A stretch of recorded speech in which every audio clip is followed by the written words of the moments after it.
भगवद् गीताको अध्याय 10 प्रारम्भ हुन्छ। भगवानको ऐश्वर्य। श्री भगवानुवाच भूय एव महाबाहो शृणु मे परमं वचः यत्तेऽहं प्रीयमाणाय वक्ष्यामि हितकाम्यया। भगवानले भन्नुभयो, हे महाबाहु अर्जुन, फेरि सुन। तिमी मेरा प्रिय मित्र भएका हुनाले तिम्रा हितका लागि म यस्तो ज्ञान दिन्छु जुन मैले अहिलेसम्म दिएका ज्ञानमध्ये सर्वश्रेष्ठ ज्ञान हो। भगवान शब्दको व्याख्या पराशर मुनिले यसरी गरेका छन्। जोसँग सम्पूर्ण शक्ति, सम्पूर्ण यश, सम्पूर्ण धन, सम्पूर्ण ज्ञान, सम्पूर्ण सौन्दर्य, सम्पूर्ण त्याग, यी 6वटै ऐश्वर्य छन्, उहाँलाई भगवान भनिन्छ। भगवान श्रीकृष्ण यो धराधाममा उपस्थित हुनुहुँदा उहाँले उपयुक्त 6वटै ऐश्वर्यको प्रदर्शन गर्नुभएको थियो। त्यसैले पराशर जस्ता महान ऋषिहरूले उहाँलाई भगवानका रूपमा स्वीकारेका थिए। अहिले यहाँ श्रीकृष्णले अर्जुनलाई आफ्ना कार्य तथा ऐश्वर्य सम्बन्धी अत्यन्त गोपनीय ज्ञानको शिक्षा दिइरहनु भएको छ। पहिला नै 7औं अध्यायको प्रारम्भसँगै भगवानले आफ्ना विभिन्न शक्तिहरू र ती शक्तिले कसरी कार्य गर्दछन् भन्नेबारे भनिसक्नु भएको छ। अब यो अध्यायमा उहाँले अर्जुन समक्ष आफ्ना विशिष्ट ऐश्वर्यहरूको वर्णन गर्नुहुन्छ। पहिलेको अध्यायमा उहाँले दृढ विश्वासका साथ भक्ति स्थापना गर्ने आफ्ना विविध शक्तिहरूको स्पष्ट व्याख्या गरिसक्नु भएको छ। फेरि यस अध्यायमा पनि उहाँले अर्जुनसँग आफ्ना अभिव्यक्तिहरू तथा विभिन्न ऐश्वर्यहरूका बारेमा चर्चा गर्नुहुन्छ। मानिसले भगवानका बारेमा जति जति सुन्दै जान्छ त्यति त्यति ऊ भगवत भक्तिमा दृढ हुँदै जान्छ। अतः मानिसले भक्तहरूको सत्सङ्गमा रहेर निरन्तर भगवानका लीला चर्चाहरू सुन्नु पर्दछ। यसो गर्नाले भक्ति भावनाको विकास हुन्छ। भक्तहरूका समाजमा हुने यस्ता चर्चाहरू केवल ती व्यक्तित्वहरूका बीचमा हुन सक्दछन् जो वास्तवमा कृष्ण भावनाका लागि उत्सुक छन्। यस्ता चर्चाहरूमा अरूहरूले भाग लिन सक्दैनन्। भगवान अर्जुनलाई स्पष्ट भन्नुहुन्छ, अर्जुन, तिमी मेरा अत्यन्त प्यारा छौ, त्यसैले तिम्रै हितका लागि मैले यो चर्चा गरेको हुँ। न मे विदु सुरागणा प्रभावं नहं हर्षय अहमादिर्हि देवानां महर्षिणा च सर्वशः। मेरो उत्पत्ति र ऐश्वर्यलाई न देवताहरूले जान्दछन् न महर्षिहरू जान्दछन्, किनभने म हरेक दृष्टिबाट ती देवताहरू र महर्षिहरूको पनि उत्पत्तिको स्रोत हुँ। ब्रह्म संहितामा भनिएको छ, भगवान श्रीकृष्ण नै परमेश्वर हुनुहुन्छ। श्रीकृष्णभन्दा ठुलो कोही छैन र उहाँ सम्पूर्ण कारणहरूका पनि कारण हुनुहुन्छ। उहाँ स्वयं भगवानले आफूलाई सम्पूर्ण देवताहरू तथा ऋषिहरूका कारण हो भन्नुभएको छ। देवता तथा महर्षिहरूले पनि भगवान श्रीकृष्णलाई बुझ्न सक्दैनन्। उनीहरूले श्रीकृष्णको नाम तथा व्यक्तित्वलाई बुझ्न सक्दैनन् भने यस क्षुद्र पृथ्वीलोकका तथाकथित विद्वानहरूको के कुरा। भगवान किन सामान्य मानिसका रूपमा पृथ्वीमा आउनुहुन्छ र यस्ता असाधारण एवं आश्चर्यजनक कार्यहरू गर्नुहुन्छ भन्ने कुरा कसैलाई थाहा छैन। त्यसैले भगवान श्रीकृष्णलाई जान्नका लागि त्यस्तो योग्यता र विद्वताको आवश्यकता छैन। देवताहरू तथा महर्षिहरूले पनि आफ्ना मानसिक चिन्तनद्वारा श्रीकृष्णलाई बुझ्ने प्रयास गरेका छन्, तर यस कार्यमा तिनीहरू सफल भएका छैनन्। महान देवताहरू पनि भगवानलाई बुझ्न सक्दैनन् भन्ने कुरा श्रीमद् भागवतममा स्पष्ट बताइएको छ। तिनीहरूको चिन्तन सीमित हुन्छ, किनभने तिनका इन्द्रियहरू अपूर्ण छन्। त्यसैले तिनीहरूको निष्कर्ष पनि विपरीत हुन्छ, निराकारवादी हुन्छ। प्रकृतिका 3 गुणहरूद्वारा निराकारको अभिव्यक्ति हुँदैन। मानसिक चिन्तनद्वारा मात्रै तिनीहरू कुनै वस्तुको कल्पना गर्न सक्दछन्, तर यस्ता मूर्खतापूर्ण चिन्तनद्वारा भगवान श्रीकृष्णलाई बुझ्न सम्भव छैन। भगवान यहाँ अप्रत्यक्ष रूपले भन्नुहुन्छ, यदि कसैले परम सत्यतालाई जान्न चाहन्छ भने म भगवानका रूपमा यहाँ उपस्थित भएको छु। म नै परमात्मा हुँ। यो कुरा मानिसले बुझ्नु पर्दछ।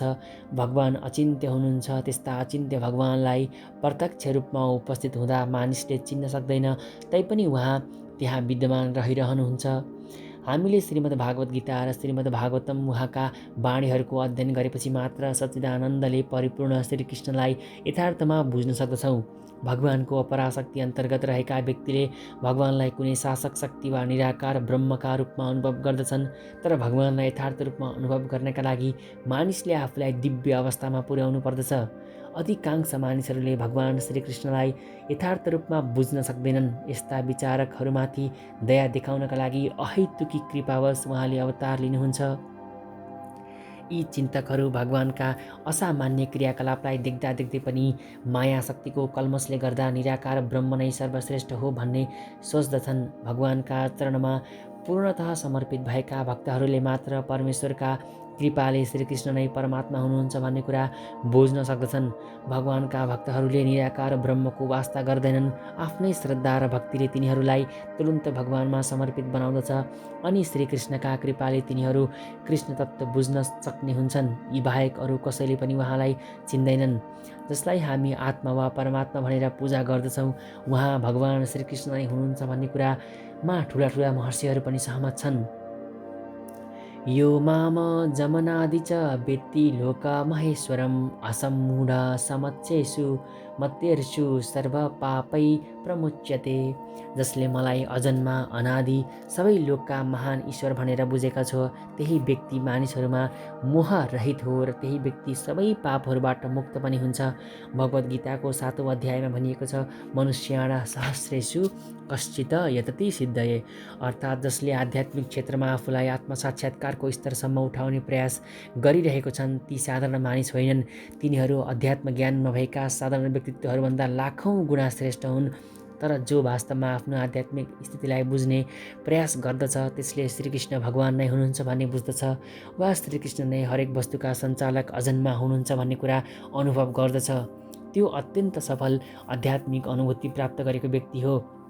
भगवान श्रीकृष्णको वास्तविक अवस्थालाई पूर्णतया बुझेको व्यक्ति मात्रै सम्पूर्ण पापकर्महरूबाट राम्ररी मुक्त हुन्छ। यहाँ भगवानलाई अज वा अजन्मा भनिएको छ, तर दोस्रो अध्यायमा उहाँ जीवात्मालाई भनेको अजभन्दा भिन्न हुनुहुन्छ। भगवान भौतिक आसक्तिका कारणले जन्म लिने र मर्ने जीवात्माहरूभन्दा भिन्दै हुनुहुन्छ। बद्ध जीवहरूले आफ्नो शरीर परिवर्तन गर्दछन्, तर भगवानको शरीर अपरिवर्तनशील छ। उहाँ यो भौतिक संसारमा आउनुहुँदा पनि उस्तै शरीरमा अजन्मा नै भएर आउनुभएको हुन्छ। त्यसैले 14औं अध्यायमा भनिएको छ, भगवान आफ्नो अन्तरङ्ग शक्तिको सहायताले गर्दा भौतिक शक्ति वा पराशक्तिका अधीनमा रहनुहुन्न, उहाँ सधैँ पराशक्तिकै अधीनमा रहनुहुन्छ। यस श्लोकमा आएका वेत्ति लोक महेश्वरम भन्ने शब्दावलीले के सङ्केत गरेको छ भने भगवान कृष्ण यस ब्रह्माण्डका सबै लोकहरूका परम स्वामी हुनुहुन्छ। सृष्टिभन्दा पूर्व पनि उहाँको अस्तित्व थियो र उहाँ सृष्टिभन्दा भिन्न पनि हुनुहुन्छ। सबै देवताहरू यसै जगतमा जन्मिएका हुन्, तर जहाँसम्म कृष्णको सम्बन्ध छ उहाँ अजन्मा हुनुहुन्छ। त्यसैले कृष्ण, शिव, ब्रह्मा जस्ता महान देवताहरूभन्दा पनि भिन्न हुनुहुन्छ। उहाँ ब्रह्मा, शिव र अरू सबै देवताहरूका स्रष्टा हुनुभएकोले सम्पूर्ण लोकहरूका परमपुरुष हुनुहुन्छ। अतः कृष्ण सृष्टि गरिएका सबै कुराहरूदेखि भिन्न हुनुहुन्छ। जसले उहाँलाई यस रूपमा चिन्दछ, त्यो व्यक्ति तुरुन्त समस्त पापपूर्ण कर्मफलहरूबाट मुक्त हुन्छ। परम ज्ञान प्राप्त गर्नका लागि मानिस सबै पापपूर्ण क्रियाकलापबाट मुक्त हुन पर्दछ। भगवद् गीतामा भनिएअनुसार भगवानलाई भक्तिबाट मात्र जान्न सकिन्छ, अरू उपायबाट होइन। कृष्णलाई सामान्य मानिस मान्नु हुँदैन। पहिले नै भनिसकिएको छ, केवल मूर्खहरू मात्र कृष्णलाई सामान्य मानिस ठान्दछन्। यसलाई फेरि यहाँ अलि भिन्नै प्रकारले वर्णन गरिएको छ। जो मूर्ख छैन र जसले भगवानको वास्तविक स्वरूपलाई राम्रोसँग बुझेको छ, त्यो सबै प्रकारका पापपूर्ण गतिविधिहरूबाट सधैँ मुक्त रहन्छ। देवकीका छोराको रूपमा चिनिनुहुने भगवानलाई कसरी अजन्मा मान्न सकिन्छ? यो प्रश्नको उत्तर श्रीमद् भागवतममा व्याख्या गरिएको छ। वसुदेव र देवकीका अगाडि श्रीकृष्ण प्रकट हुनुहुँदा उहाँ साधारण बालकका रूपमा जन्मिनु भएको थिएन। त्यस समय उहाँ आफ्नो वास्तविक स्वरूपमा प्रकट हुनुभएको थियो र पछि मात्र उहाँले सामान्य बालकका रूपमा आफूलाई परिवर्तन गर्नुभएको थियो। भगवान श्रीकृष्णका निर्देशनमा रहेर जे गरिन्छ त्यो दिव्य हुन्छ। त्यस्तो कार्य शुभ वा अशुभ फलबाट दूषित हुन सक्दैन। भौतिक संसारमा यो शुभ र यो अशुभ भन्ने धारणा नै ठिक होइन। यो त मानिसको मानसिक चिन्तनमा निर्भर पर्ने कुरा हो। वास्तवमा भन्ने हो भने भौतिक संसारमा शुभ भन्ने वस्तु नै केही छैन। प्रकृति स्वयं नै अशुभ भएका कारणले यहाँको हरेक वस्तु अशुभ छ। यो वस्तु पवित्र वा शुभ हो भन्नु हाम्रो कल्पना मात्र हो। वास्तविक शुभ वा पवित्रता भक्तिभाव र सेवाभावले पूर्ण कृष्ण भावना भावित क्रियाकलापमा निर्भर हुन्छ। यदि हामी हाम्रा क्रियाकलापहरू शुभ वा पवित्र हुन् भन्ने चाहना गर्दछौँ भने परमेश्वरकै निर्देशनमा रहेर काम गर्नुपर्दछ। भगवानका यस्ता निर्देशनहरू श्रीमद् भागवत तथा भगवद् गीता जस्ता प्रमाणिक शास्त्रहरूमा दिइएको छ। साथै सुयज्ञ गुरुबाट पनि हामी यस्ता निर्देशन पाउन सक्दछौँ। सुयज्ञ गुरु पनि भगवानकै प्रतिनिधि हुने हुनाले गुरुले दिने निर्देशन पनि प्रत्यक्ष रूपले भगवानकै निर्देशन हो। गुरुले सन्तले र शास्त्रले दिने निर्देशन उस्तै प्रकारका हुन्छन्। यी तीन स्रोतहरूमा कुनै विरोधाभास हुँदैन। यस्ता निर्देशनमा गरिने सबै कार्यहरू संसारका शुभ वा अशुभ कर्मफलबाट मुक्त हुन्छन्। भक्तहरूको काम गर्ने शैली र मनोवृत्ति नै दिव्य र त्यागपूर्ण हुन्छन्। त्यसैलाई सन्यास भनिन्छ। भगवद् गीताको 6औं अध्यायको पहिलो श्लोकमा अनाश्रित कर्मफलम भनिएको छ। जसले भगवानको आज्ञाअनुसार काम गर्नु नै मेरो कर्तव्य हो भनेर ठान्दछ, कर्म गर्दछ र आफ्ना कर्मको प्रतिफलको आशा राख्दैन, त्यो नै सच्चा सन्यासी हो। भगवानको निर्देशनमा रहेर कर्म गर्ने व्यक्ति नै यथार्थ सन्यासी वा योगी हो। सन्यासीको लुगा लगाएर मात्रै र योगीको अभिनय गरेर मात्रै कोही पनि सन्यासी वा योगी हुन सक्दैन। बुद्धिर्ज्ञानमसम्मोह क्षमा सत्य दम शम सुखम दुःखम भवो भावो भयं चाभयमेव च अहिंसा समता तुष्टिस्तपो दान यशो यश भवन्ति भावभूतानां मत्त एव पृथग् विधा। बुद्धि, ज्ञान, सन्देह र मोहबाट मुक्ति, क्षमा, सत्य, इन्द्रिय नियन्त्रण, मनको नियन्त्रण, सुख दुःख, जन्म मृत्यु, डर, निर्भयता, अहिंसा, समता, सन्तोष, तप, ज्ञान, यश, अपयश लगायत जीवात्माका सबै गुण वा भावहरू मबाट नै उत्पन्न हुन्छन्। जीवात्माका विविध किसिमका नराम्रा नराम्रा सम्पूर्ण गुणहरूको उत्पत्ति भगवान श्रीकृष्णबाटै हुन्छ, जसको चर्चा यहाँ गरिन्छ। बुद्धि शब्दको अर्थ सही गलत छुट्याउने शक्ति हो भने ज्ञानको तात्पर्य आत्मा र पदार्थलाई चिन्नु हो। सामान्यतया विश्वविद्यालय शिक्षाबाट प्राप्त हुने ज्ञान पदार्थसँग मात्र सम्बन्धित हुन्छ। यस्तो ज्ञानलाई यहाँ ज्ञानका रूपमा स्वीकार गरिएको छैन। ज्ञानको अर्थ नै आत्मा र पदार्थ बीचको अन्तर थाहा पाउनु हो। आधुनिक शिक्षामा आत्माका सम्बन्धमा कुनै ज्ञान दिइँदैन। त्यहाँ केवल भौतिक पदार्थहरू र शारीरिक आवश्यकताका बारेमा मात्र ध्यान दिइन्छ। त्यसैले उक्त शैक्षिक ज्ञान पूर्ण छैन। असम्मोहको अर्थ शङ्का र भ्रमबाट मुक्ति हो। यस्तो अवस्थामा पुग्नका लागि मानिसले प्रथमतः दिव्य दर्शनलाई बुझ्नु पर्दछ, अनि दुविधाबाट मुक्त हुनुपर्दछ। यति भएपछि ऊ बिस्तारै तर निश्चित रूपले मोहग्रस्त मुक्त हुन्छ। हरेक कुरालाई ध्यानपूर्वक र सतर्कतापूर्वक स्वीकार गर्नुपर्छ। अन्धो बनेर कुनै कुरालाई ग्रहण गर्नु हुँदैन। क्षमा वा सहनशीलताको अभ्यास गर्नुपर्दछ। अरूका सनातिना अपराध वा गल्तीलाई सहन गर्नुपर्दछ वा क्षमा दिनुपर्दछ। मानिसहरूका हितका लागि जे जस्तो छ त्यसलाई जस्ताको तस्तै प्रस्तुत गर्नुलाई सत्य भनिन्छ। सत्यलाई गलत तरिकाले प्रस्तुत गर्नु हुँदैन। हाम्रो सामाजिक चलन अनुसार भन्ने गरिन्छ, सत्य बोल्नु पर्दछ, तर त्यो श्रवण गर्नेका लागि रुचिकर हुनुपर्दछ। तर त्यो सत्यता होइन। सत्य जस्ताको तस्तै बोलिदिनु पर्दछ, जसले गर्दा अरूहरूले पनि वास्तविक कुरा के हो भन्न सकुन्। यदि कुनै मानिस चोर छ, ऊ चोर भएको जानकारी अरूलाई पनि दिइन्छ भने त्यो सत्य हो। कहिलेकाहीँ सत्य अप्रिय हुन सक्दछ, तापनि सत्य बोल्न हिचकिचाउनु हुँदैन। मानिसहरूको लाभका लागि वास्तविकता जे हो त्यही भनिदिनु नै सत्यको माग हो। सत्यको परिभाषा पनि यही हो। इन्द्रिय नियन्त्रण वा दमको अर्थ अनावश्यक एवं वैयक्तिक भोगमा इन्द्रियहरूलाई नलगाउनु हो। इन्द्रियहरूका उचित आवश्यकताको पूर्ति गर्नुलाई निषेध गरिएको छैन, तर आवश्यकताभन्दा बढी इन्द्रिय भोग गर्नु आध्यात्मिक उन्नतिमा बाधक बन्दछ। त्यसैले इन्द्रियहरूको अनावश्यक दुरुपयोग गर्नु हुँदैन। त्यसै गरी मनलाई पनि अनावश्यक विचारबाट रोक्नु पर्दछ। त्यसैलाई सम भनिन्छ। मानिसले धेरै धन कमाउने विचारमा मात्रै पनि आफ्नो समय खर्च गर्नुहुन्न। यो सोच्ने शक्तिको दुरुपयोग हो। मनलाई मानिसका मूलभूत आवश्यकताहरू बुझ्ने काममा लगाउनु पर्दछ र त्यसलाई आधिकारिक रूपमा प्रस्तुत गर्नुपर्दछ। शास्त्रवेत्ता, सन्त पुरुष, आध्यात्मिक गुरुजन वा ठुल्ठुला विचारकहरूका सत्सङ्गमा रहेर आफ्ना विचार शक्ति वा चिन्तन शक्तिको विकास गर्नुपर्दछ। आध्यात्मिक ज्ञान वा कृष्ण भावनाको विकास गर्नका लागि सधैँ अनुकूल प्राप्त हुनु नै सुख वा सुखी हो। त्यसै गरी कृष्ण भावनाको विकासमा असुविधा हुनु दुःख वा पीडाको स्थिति हो। कृष्ण भावनाको विकासका लागि जे कुरा अनुकूल हुन्छ त्यसलाई स्वीकार गर्नुपर्दछ र जुन कुरा प्रतिकूल हुन्छ त्यसलाई अस्वीकार गर्नुपर्दछ। भव अर्थात् जन्म शरीरसँग सम्बन्धित कुरा हो। जहाँसम्म आत्माको सम्बन्ध छ, आत्मा न कहिले जन्मिन्छ न कहिले मर्दछ। यसको चर्चा हामीले भगवद्गीताको सुरुमै गरेका छौँ। जन्म र मृत्युको सम्बन्ध संसारमा आएर शरीर धारण गर्नुसँग छ। भविष्यका बारेमा गरिने चिन्ताका कारणले डर उत्पन्न हुन्छ। कृष्ण भावनामा लागेका मानिसलाई डर हुँदैन, किनभने आफ्ना कर्मद्वारा स्वधाम अर्थात् भगवत धाममा पुग्दछु भन्ने कुरामा ऊ ढुक्क हुन्छ। फलस्वरूप उसको भविष्य पनि उज्जवल हुन्छ। तर अरूहरूलाई आफ्ना भविष्यका बारेमा केही जानकारी हुँदैन। आगामी जीवनमा के हुन्छ भन्ने ज्ञान तिनीहरूसँग हुँदैन। फलस्वरूप उनीहरू निरन्तर चिन्ताग्रस्त रहन्छन्। यदि चिन्ताबाट मुक्त हुन चाहने हो भने त्यसको सबैभन्दा राम्रो उपाय भगवान श्रीकृष्णलाई बुझ्नु र सधैँ कृष्ण भावनामा स्थित रहनु हो। यसो गर्नाले हामी सबै डरबाट मुक्त हुन्छौँ। श्रीमद् भागवत 11:2:38 भनिएको छ, भयम द्वितीयाभिनिवेशत स्यात्, अर्थात् मायाका शक्तिमा फसेको कारणले हामीमा भय उत्पन्न हुन्छ। तर जो मायाका शक्तिबाट मुक्त हुन्छ, जसलाई म भौतिक शरीर होइन भन्ने दृढ विश्वास छ, जसले आफूलाई भगवानकै अंश हुँ भन्ने ठानेको छ र भगवानकै सेवामा आफूलाई संलग्न गराइराखेका छन्, तिनीहरूलाई कुनै डर हुँदैन। तिनीहरूको भविष्य अत्यन्त उज्जवल हुन्छ। यस्तो डर तिनीहरूलाई मात्र हुन्छ जो कृष्ण भावनामा संलग्न छैनन्। भगवान श्रीकृष्णका सेवामा अर्थात् श्रीकृष्णका भक्तिमा संलग्न व्यक्तित्वहरूलाई मात्रै निर्भय वा अभय हुनु सम्भव छ। अहिंसाको तात्पर्य कसैलाई पनि दुःख नदिनु वा नसताउनु हो। धेरै राजनेताहरू, समाजसेवीहरू, परोपकारीहरू आदिबाट विभिन्न भौतिक कार्यहरू सम्पन्न हुन्छन्, तर त्यस्ता कार्यबाट त्यति राम्रो प्रतिफल निस्कँदैन, किनभने ती राजनीतिज्ञहरू र परोपकारीहरूसँग कुनै दिव्य दृष्टि हुँदैन अनि मानव समाजका लागि वास्तविक लाभदायक कुरा के हो भन्ने पनि तिनीहरूलाई थाहा हुँदैन। मानव शरीरको पूर्ण रूपमा सदुपयोग हुने काममा मानिसलाई प्रशिक्षित तुल्याउनु नै अहिंसा हो।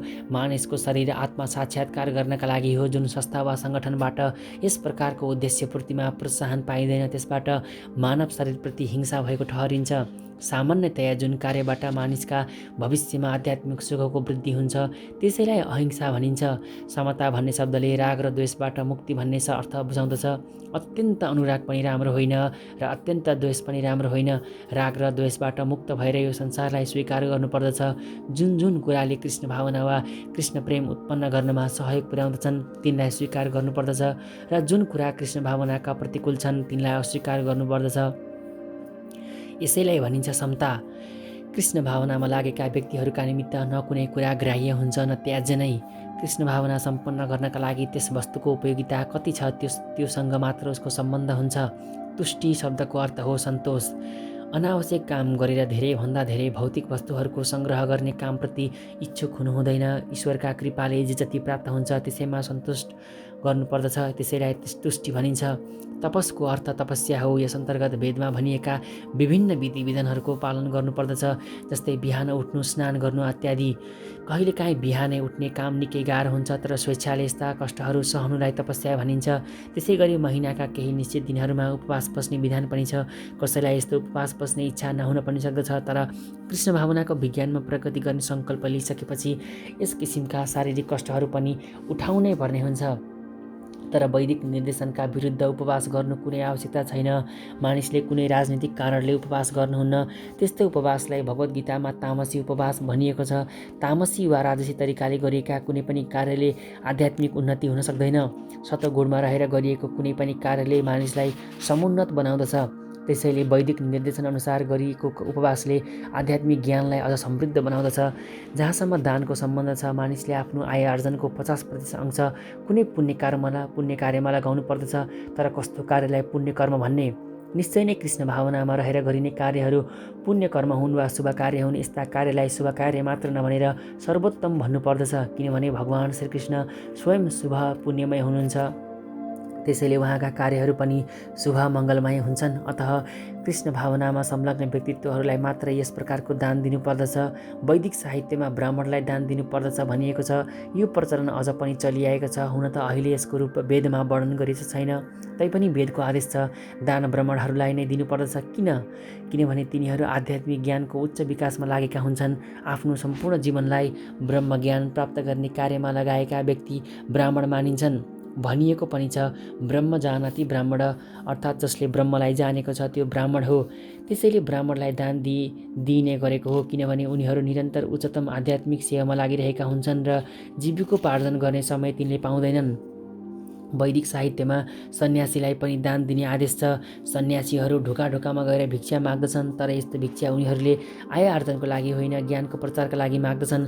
गृहस्थहरूलाई अज्ञानको घोर निन्द्राबाट उठाउनका लागि सन्यासीहरू भिक्षा माग्ने बहानाले घर घरमा जाने गर्दछन्। पारिवारिक क्रियाकलापमा संलग्न रहँदा गृहस्थहरू आफ्नो जीवनको वास्तविकता उद्देश्य कृष्ण भावना जागृत गर्ने कार्य नै बिर्सिन पुग्दछन्। त्यसैले भिक्षार्थी बनेर सन्यासीहरू गृहस्थ कहाँ पुग्दछन् र तिनलाई कृष्ण भावनामा उत्प्रेरित गर्दछन्। यो उनीहरूको कर्तव्य पनि हो। वेदमा भनिएको छ, मानिसले जागरुक भएर मानव जीवनमा प्राप्त गर्नुपर्ने कुरा पाएरै छोड्नु पर्दछ। सन्यासीहरूद्वारा यही विधि र यही ज्ञान वितरण गरिन्छ। त्यसैले सन्यासीलाई र ब्राह्मणलाई यस्तै उत्तम कार्य गरे बापत दान दिनु पर्दछ। दान भन्ने कुरा मनमानी किसिमले जोसुकैलाई दिने विषय होइन। यशस् अर्थात् कीर्ति वा प्रसिद्धि पनि भगवान् चैतन्य महाप्रभुले भनेअनुसार हुनुपर्दछ। उहाँले भन्नुभएको छ, त्यही व्यक्ति प्रसिद्ध हुन्छ जो महान भक्तका रूपमा चिनिएको छ। वास्तविक कीर्ति भनेकै यही हो। कृष्ण भावनामा महान भएको व्यक्ति नै विख्यात हुन्छ र त्यो मानिस वास्तवमै प्रसिद्ध हुन्छ।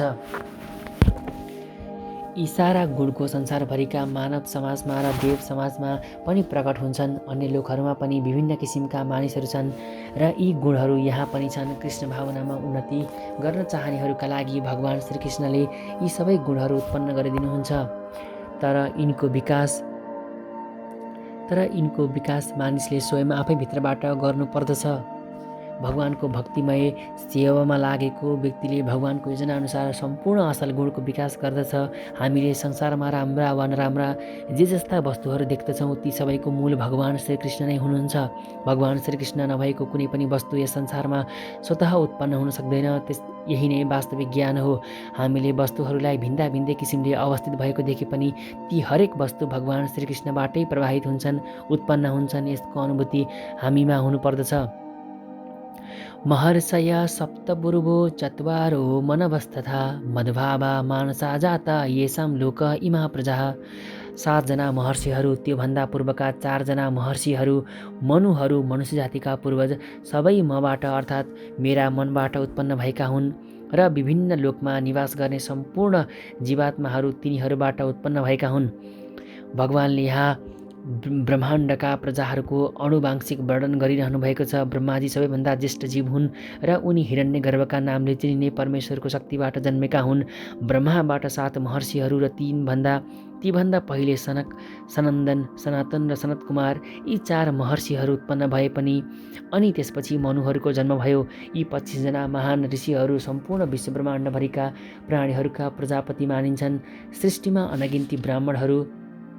सृष्टिमा अनगिन्ती ब्रह्माण्डहरू र अनगिन्ती लोकहरू छन् र ती प्रत्येक ब्रह्माण्ड तथा लोकहरू विभिन्न प्रकारका जीव योनिले भरिएका छन्। ती सम्पूर्ण जीवात्माहरू यिनै 25 जना प्रजापतिहरूबाट जन्मिएका हुन्।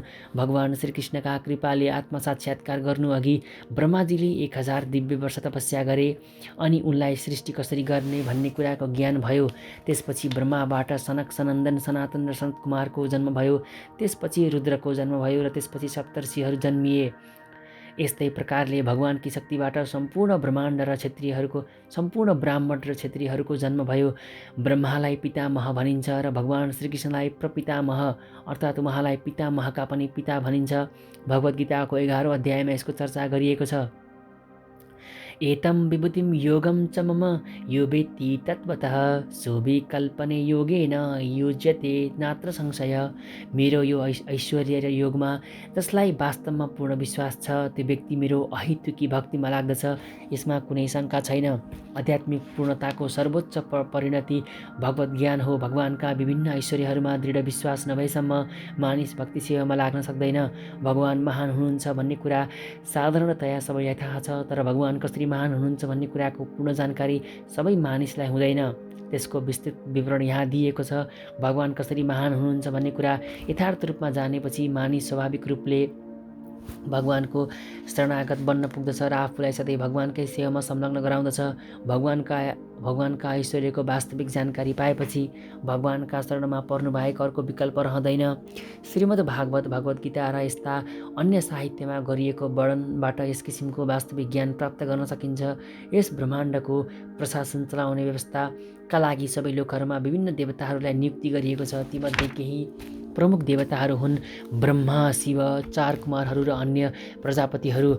ब्रह्माण्डभरिका प्रजाहरूका धेरै पितामहहरू छन् र ती सबैको जन्म भगवान श्रीकृष्णबाट भएको हो। भगवान श्रीकृष्ण नै समग्र पितामहहरूका पनि आदि पितामह हुनुहुन्छ। यी हुन् भगवानका केही ऐश्वर्यहरू। भगवानका यी ऐश्वर्यहरूप्रति दृढ विश्वास भएपछि मानिसले निसन्देह महान श्रद्धा र विश्वासका साथ भगवान श्रीकृष्णलाई स्वीकार गर्दछ र आफूलाई भगवत सेवामा संलग्न गराउँदछ। भगवानको प्रेमा भक्तिमा रुचि बढाउनका लागि नै यो विशिष्ट ज्ञानको आवश्यकता पर्दछ। भगवान श्रीकृष्णको महानतालाई बुझ्ने कुरामा उपेक्षा गर्नुहुन्न, किनभने श्रीकृष्णको महानता बुझेपछि मात्र भक्ति विज्ञानमा एकनिष्ठ हुन सकिन्छ। अहं सर्वस्य प्रभवो मत्त सर्व प्रवर्तते इति मत्वा भजन्ते मा बुधा भाव समन्वितः। सम्पूर्ण आध्यात्मिक तथा भौतिक जगतको उत्पत्तिको स्रोत म नै हुँ। हरेक वस्तु मबाट नै उत्पन्न हुन्छ। यो कुरा बुझेका बुद्धिमान जन पुरा हृदय लगाएर मेरै भक्तिमा संलग्न हुन्छन् र मेरै पूजा गर्दछन्। राम्रोसँग वेदको अध्ययन गरेको र चैतन्य महाप्रभु जस्ता महापुरुषबाट ज्ञान प्राप्त गरेको विद्वानले नै यी ज्ञानहरूको उपयोग कसरी गर्नुपर्दछ भने जानेको हुन्छ र त्यही व्यक्तिले भौतिक र आध्यात्मिक दुवै जगतका हरेक वस्तुको मूल कारण भगवान श्रीकृष्ण नै हुनुहुन्छ भन्ने पनि बुझेको हुन्छ। यस प्रकारको ज्ञानले ऊ भगवत भक्तिमा स्थिर हुन्छ। यस्तो व्यक्ति कुनै मूर्खता वा व्यर्थका टीका टिप्पणीहरूबाट कहिल्यै पथभ्रष्ट हुन सक्दैन। भगवान श्रीकृष्ण नै ब्रह्मा, शिव र अन्य सबै देवताहरूका मूल स्रोत हुनुहुन्छ भन्ने कुरामा वैदिक साहित्य सहमत छ। अथर्ववेद गोपालतापनी उपनिषद 1:24 भनिएको छ, यो ब्रह्मणा विदधाति पूर्व यो वै वेदाश्च गापयति स्म कृष्ण। अर्थात् सुरुमा भगवान श्रीकृष्णले नै ब्रह्मालाई वैदिक ज्ञानको उपदेश दिनुभएको हो र उहाँले नै भूतकालमा वैदिक ज्ञानको प्रचार गर्नुभएको हो। फेरि नारायण उपनिषदमा भनिएको छ, अथ पुरुषो हवै नारायणो कामयता प्रजा सृजयति। अर्थात् त्यसपछि भगवान नारायणले जीवहरूको सृष्टि गर्ने इच्छा गर्नुभयो। उपनिषदमा अगाडि भनिएको छ, नारायणात् ब्रह्मा जायते नारायणात् प्रजापतिः प्रजायते नारायणाद् इन्द्र जायते नारायणादष्टौ वसवो जायन्ते नारायणदेकादश रुद्रा जायन्ते नारायणात् द्वादशादित्याः। अर्थात् नारायणबाट ब्रह्माको जन्म हुन्छ, नारायणबाट प्रजापतिहरूको उत्पत्ति हुन्छ, नारायणबाट इन्द्र र 8 वसुहरू उत्पन्न हुन्छन्, नारायणबाट 11 रुद्रहरू तथा 12 आदित्यहरू उत्पन्न हुन्छन्। नारायण भगवान श्रीकृष्णका अंश विस्तार हुनुहुन्छ। उक्त वेदमा नारायण उपनिषदमा भनिएको छ, ब्रह्मण्य देवकी पुत्र देवकीका छोरा कृष्ण नै भगवान हुनुहुन्छ। अनि फेरि भनिएको छ, एको वै नारायण असिन्न ब्रह्मा न ईशानो नापो नाग्नि समौ नेमेद्धा वा पृथ्वी न नक्षत्राणि न सूर्य। अर्थात् सृष्टिका प्रारम्भमा केवल भगवान नारायण हुनुहुन्थ्यो। त्यस समय न ब्रह्मा थिए, न शिव थिए, न आगो थियो, न चन्द्रमा थियो, न ताराहरू थिए, न आकाश थियो, न त सूर्य नै थियो। महाउपनिषद 1मा पनि भनिएको छ, शिवजी भगवानका निधारबाट जन्मिनु भएको हो। वेदहरू भन्छन् ब्रह्माजी र शिवजीका जन्मदाता भगवान नै हुनुहुन्छ, त्यसैले उहाँकै उपासना गर्नुपर्दछ। मोक्ष धर्ममा भगवान श्रीकृष्ण भन्नुहुन्छ, प्रजापतिं च रुद्रं च अहमेव सृजामि वै तौ हि माना बिजानितो मम माया विमोहितौ। अर्थात् प्रजापतिहरू शिव तथा अन्य देवताहरूको जन्म मबाट भएको हो। यद्यपि उनीहरूलाई हामी भगवानबाट उत्पन्न भएका हौँ भन्ने जानकारी छैन, किनभने तिनीहरू मेरी माया शक्तिबाट मोहित छन्। वराह पुराणमा पनि भनिएको छ, नारायण परो देवस्तस्माज्जातस्य चतुर्मुखः तस्माद् रुद्रो भवदेव स च सर्वज्ञता गतम्। अर्थात् नारायण स्वयं भगवान हुनुहुन्छ। उहाँबाट ब्रह्मा उत्पन्न भए र ब्रह्माबाट शिवको उत्पत्ति भयो। भगवान श्रीकृष्ण सम्पूर्ण प्रजाहरूका उत्पत्तिका स्रोत हुनुहुन्छ र उहाँ नै हरेक वस्तुका सबैभन्दा प्रभावशाली कारण मानिनुहुन्छ। उहाँ भन्नुहुन्छ, हरेकको जन्म मबाटै हुने भएकोले म नै सबैका पिता वा आदि स्रोत हुँ। प्रत्येक वस्तु मेरो अधीनमा छ र मभन्दा माथि कोही छैन। भगवान श्रीकृष्ण भन्दा अर्को कुनै परम नियन्त्रक छैन।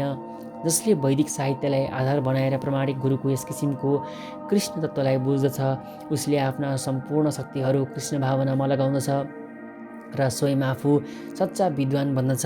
त्यस्ता व्यक्तिका तुलनामा भगवान् श्रीकृष्णलाई राम्ररी नबुझेका अरू सबै व्यक्ति मूर्ख ठहरिन्छन्। केवल मूर्खले मात्र श्रीकृष्णलाई सामान्य व्यक्ति ठान्दछ। कृष्ण भावनामा भावित भएको व्यक्ति मूर्खहरूद्वारा भ्रमित हुँदैन। त्यस्तो व्यक्तिले भगवद् गीताका अप्रामाणिक टीकाहरू तथा व्याख्याहरूबाट आफूलाई टाढै राख्नु पर्दछ अनि दृढ सङ्कल्पका साथ कृष्ण भावनामा अग्रसर हुनुपर्दछ। मच्चिता मदगण मतगत प्रणबोधयन्त परस्परं कष्यन्तस्य मानित्यं तुष्यन्ति च रमन्ति च। मेरा शुद्ध भक्तहरू मेरो बारेमा चिन्तन गर्दछन्। तिनीहरूको जीवन मेरो सेवामा पूर्ण समर्पित हुन्छ अनि तिनीहरू सधैँ आपसमा ज्ञानको आदान प्रदान गरेर र मेरो चर्चा परिचर्चा गरेर परम सन्तोष तथा आनन्दको अनुभव गर्दछन्। यहाँ शुद्ध भक्तहरूका विशेषताहरूको उल्लेख गरिएको छ। शुद्ध भक्तहरूले आफूलाई भगवानको दिव्य प्रेमा भक्तिमा पूर्णतया संलग्न राख्दछन्। उनीहरूको मन भगवान श्रीकृष्णको चरणकमलबाट पर जाँदैन। दिव्य विषयको मात्र चर्चा तिनीहरू गर्दछन्। यस श्लोकमा विशेष गरी शुद्ध भक्तका लक्षणहरूको वर्णन गरिएको छ। भगवानका भक्तहरू दिनको 24 घण्टा भगवानका गुण र लीलाहरूको गुणगान गर्नमा संलग्न रहन्छन्।